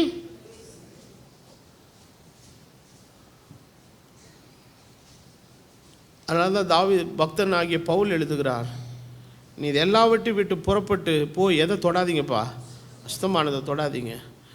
அப்போ எதெல்லாம் தேவனுடைய வசனத்துக்கும் சித்தத்துக்கும் விரோதமாக இருக்குது அது எல்லாமே அசுத்தமானது தாங்க. அதுக்கு நீ என்ன தான் 1008 விளக்கம் கொடுத்தாலும் சரி, அதுக்கு எத்தனை வியாக்கியானம் கொடுத்தாலும் சரி, if doesn't tally with the word of God, அது அசுத்தம் தான். அதை நம்ம வாழ்க்கைக்குள்ளே அனுமதிக்க முடியாது. அப்போ இந்த கால வேளையில் ஜெயம் பெற்றவர்களின் பாடல் பாடும்படி அழைக்கப்பட்டிருக்கிறோம். We are called to sing the song of victory. மோசேனுடைய பாட்டும் ஆட்டுக்குட்டியானவருடைய பாட்டும் ஆகிய அந்த 2 பாடலும் ஜெயம் பெறுகிறவர்கள் பாட வேண்டிய ஒரு பாடல். இன்றைக்கு அந்த பாடலை முதல்ல பாடினது நிழலாட்டமாய் வந்த மோசேயும் பாடினான், நிஜத்தில் வெளிப்பட்ட இயேசு கிறிஸ்துவும் பாடினார். அவர் பாடினார் என்பதை தாவீது உறுதி செய்கிறார், நான் என் சகோதரர்கள் நடுவிலே உம்மை துதித்து பாடுவேன். அவர் ஆட்டுக்குட்டியானவர் ஜெயம் பெறுகிறவராக இருந்ததுனால தான் அந்த பாட்டை பாட முடிஞ்சது. இன்றைக்கி கர்த்தர் எதுக்காக நம்மளை அழைச்சிருக்கிறார்னா, நம்மளை ஜெயம் பெற்றவர்கள் ஆக்கும்படி. அப்போ ஜெயம் பெற்ற எல்லாரையும் கர்த்தர் ஒரு நாளில் ஆண்டவர் கூட்டி சேர்க்கும்போது அவர்கள் எல்லாரும் ஆட்டுக்குட்டியானவருக்கு முன்னால் இந்த பாடல் என்ன செய்வாங்க, பாடுவாங்க. We are all going to sing the song of victory. அந்த பாடல் பாடும் பொழுது தான் தேவன் எல்லாவற்றிலும் அவர் என்ன செய்கிறவராக இருக்கிறாருங்க. இந்த பூமியில் நம்ம அவருக்கு பாட்டு பாடுறது இருக்கட்டும், அந்த ஜெயம் பெறுதலின் பாடலாகிய அந்த வெற்றியின் கீதத்தை ஒரு நாளிலே தேவ சமூகத்தில் நம்ம எல்லாரும் என்ன செய்யணும், போய் பாட வேண்டும். எத்தனை பேருக்கு அந்த பாட்டு பாட ரெடியாக இருக்கீங்க? தேவ சமூகத்தில் எண்ணிலடங்காத ஜனக்கூட்டம், அவருடைய இரத்தத்தினால் மீட்கப்பட்ட பரிசுத்தவான்கள் தங்களை எல்லா காலத்தில், ஆனால் ஜனங்கள் செய்த ஒவ்வொரு காரியம், ஆண்டவர் 7 சபைகளில் ஆண்டவர் ஒவ்வொரு சபைக்கும் எழுதும்போது சொல்கிறார், இந்த வேறு இந்த காலத்தில் இந்த சபைக்கு விரோதமாக இது என்ன பண்ணிக்கிட்டு இருக்குது, கிரியை செய்து, ஆனாலும் இது அடையாளம் கண்டுகொள். அந்தந்த சபையின் காலங்களிலே தப்பை அடையாளம் கண்டு கொண்ட கூட்டம் இருந்தது, தப்போடு இணைஞ்சு போன கூட்டம் இருந்தது. ஆனால் தப்பை அடையாளம் கண்டு கொண்ட கூட்டம் என்ன பண்ணிச்சு, ஜெயம் பெற்றது. ஏன் ஜெயம் பெற்றது தெரியுமா? ஆவியானவர் சபைக்கு சொன்னதை காது திறந்து என்ன செய்ததுனால, கேட்டதுனால. அதனால தான் ஆண்டவர் என்ன பண்ணார், ஒவ்வொரு சபையின் காலத்துக்கு ஆண்டவர் யார் அனுப்புகிறாருங்க, தூதர்கள் அனுப்புகிறார். அனுப்பி அவர்கள் மூலமாய் தேவன் செய்தியை கொடுக்கிறார். அந்த செய்தியின் மூலமாய் தேவன் செய்த காரியம் என்ன, அந்த செய்தி அவர்களுக்குள்ளே கொண்டு வருகிற மாற்றம், அந்த செய்தி அவர்களுக்குள்ளே கொடுக்கிறதான அறிவும் தெளிவும் வெளிப்பாடும் அந்த காலத்தில் உள்ள வஞ்சகத்திலிருந்து அவர்கள் என்ன செய்யும்படிக்கு, தப்பும்படிக்கு. மார்ட்டின் லூத்தர் அன்றைக்கு சீர்திருத்தத்தை பேசிட்டு அந்த ஜெயத்தின் பிரசங்கத்தை அவர் கொடுக்கும்போது முதல்ல அவர் தான் ஜெயம் பெற்றார். அவர் பின்னால் ஒரு கூட்டம் வெளியே என்ன செய்தது, வந்தது. ஆனால் எல்லாரும் வந்தாங்களா? வரலை. அப்போது இந்த கடைசி அப்போ சபையின் எல்லா காலத்திலையும் ஜெயம் பெற்ற கூட்டம் தேவனுடைய சமூகத்தில் இருக்கிறது. அவர்கள் எல்லாரும் கர்த்தரை நேசிக்கிறவர்கள், அவர்கள் எல்லாரும் சத்தியத்தை நம்புகிறவர்கள், அவர்கள் எல்லாரும் சத்தியத்தை விசுவாசிக்கிறவர்கள், அவர்கள் எல்லாரும் சத்தியத்தின் மேலே தங்கள் அன்பை வைத்திருக்கிறவர்கள். மரணமே நேரிடுகிறதா இருந்தாலும் எந்த சூழ்நிலையில் அதை என்ன செய்ய மாட்டாங்க, விட்டு கொடுக்க மாட்டாங்க. ஆனால் அவர்கள் எல்லாரும் ஒரு நாளிலே தேவ சமூகத்தில் வந்து இந்த பாடலை பாடும் பொழுது அந்த நாள் மகிமையான நாளாக இருக்கும். அந்த நாளிலே நீங்களும் நானும் தேவ சமூகத்தில் நிற்கும்போது அந்த பாடலை பாடுகிறதற்கான வேளை வரும் பொழுது தேவ சமூகத்தில் நாம் காணப்பட பரிசுத்த ஆவியானவர் நமக்கு கிருபை செய்வாராக. மோசேயினுடைய பாடலையும் ஆட்டுக்குட்டியானவருடைய பாடலையும் தேவ சமூகத்திலே பாடுகிற மக்கள், they are the victorious people, they are singing the song of victory. அந்தவர் தாம் இந்த கிருபையை பாக்கியத்தை நமக்கு வருகிற நாளில் அருளுவாராக என்று சொல்லி என் செய்தியை நான் நிறைவு செய்கிறேன். யாவரும் எழும்பி நின்று ஜெபம் பண்ணுவோம். மகா இரக்கமும் கிருபையும் பரிசுத்தமுள்ள பிதாவே, இந்த ஆசீர்வதிக்கப்பட்ட இந்த காலை பொழுது காய்மக்கு ஸ்தோத்திரம். உடைய சமூகத்தில் வந்த எங்களுக்கு நீர் தந்த உடைய தெய்வீக ஆலோசனைக்காக நன்றி. ஆட்டுக்குட்டியானவருடைய பாடலையும் மோசேனுடைய பாடலையும் ஜெயம் பெற்றவர்கள் பாடுகிற பாடலாக நீர் வைத்திருக்கிறீர் ஆண்டவரே. எங்களுடைய கிறிஸ்தவ வாழ்க்கையிலே நாங்களும் அந்த பாடலை பாடுகிறதற்கு தகுதி அடையும்படி நீர் கிருபை செய்யும். மிருகத்தை ஆகிலும் அதன் சொரூபத்தை ஆகிலும் அதன் லெக்கத்தை ஆகிலும் அந்த அக்கிரமத்தின் ரகசியத்தின் நிலைக்கு எந்த விதத்தில் எங்களை ஒப்புக் கொடுக்காதவர்களாய் எங்களை கரைதிரை முதலானவர்கள் ஒன்றும் இல்லாமல் பரிசுத்தமும் பிழையற்றதுமான நிலையில் எங்களை காத்துக்கொள்ள நீர் எங்களுக்கு கிருபை செய்யும். உம்முடைய வார்த்தையின் வெளிப்பாடு எங்களுக்கு ஜெயம் பெறுவதற்கு அருளப்பட்டிருக்கிற வலுவான ஆயுதம் என்பதை அறிந்து இக்காலத்தின் சகல வஞ்சகத்துக்கும் நாங்கள் தப்பும்படி நீர் எங்களுக்கு கிருபை செய்யும். அக்கிரமத்தின் ரகசியத்தை நாங்கள் நேசிக்காதபடி தேவ பக்தியின் ரகசியத்தை நேசிக்க நீர் எங்களுக்கு கிருபை செய்யும். சத்தியத்தின் மேல் உள்ள அன்பை நாங்கள் உடையவர்களாக இருக்க நீர் கிருபை செய்யும். அதன்படி வாழவும் அதை பிரசங்கிக்கவும் அதை பிரஸ்தாபிக்கவும் நீர் எங்களுக்கு அருள் புரிந்தருளும். இந்த நாளில் நம்முடைய வார்த்தை கேட்ட நம்முடைய ஜனத்திற்கு இந்த கிருபை அருள்வீராக. யார் யார் உம்முடைய சமூகத்திலே தேவையோடும் எதிர்பார்ப்போடும் ஆண்டவரை வந்திருக்கிறார்களோ யாவருக்கும் கர்த்தர் உம்முடைய ஆசீர்வாதத்தை அருள நாங்கள் ஜெபிக்கிறோம். காத்துக்கொள்ளும், பலப்படுத்தி ஆசீர்வதி. நாளை மாலை நடக்கிற ஆராதனையை தொடர்ந்து பொறுப்பெடுத்துக் கொள்ளும், பலப்படுத்தும், ஆசீர்வதியும். கர்த்தராகிய இயேசுவின் விலையேற பெற்ற நாமத்தில் வேண்டுதல் செய்கிறேன். ஆமென்.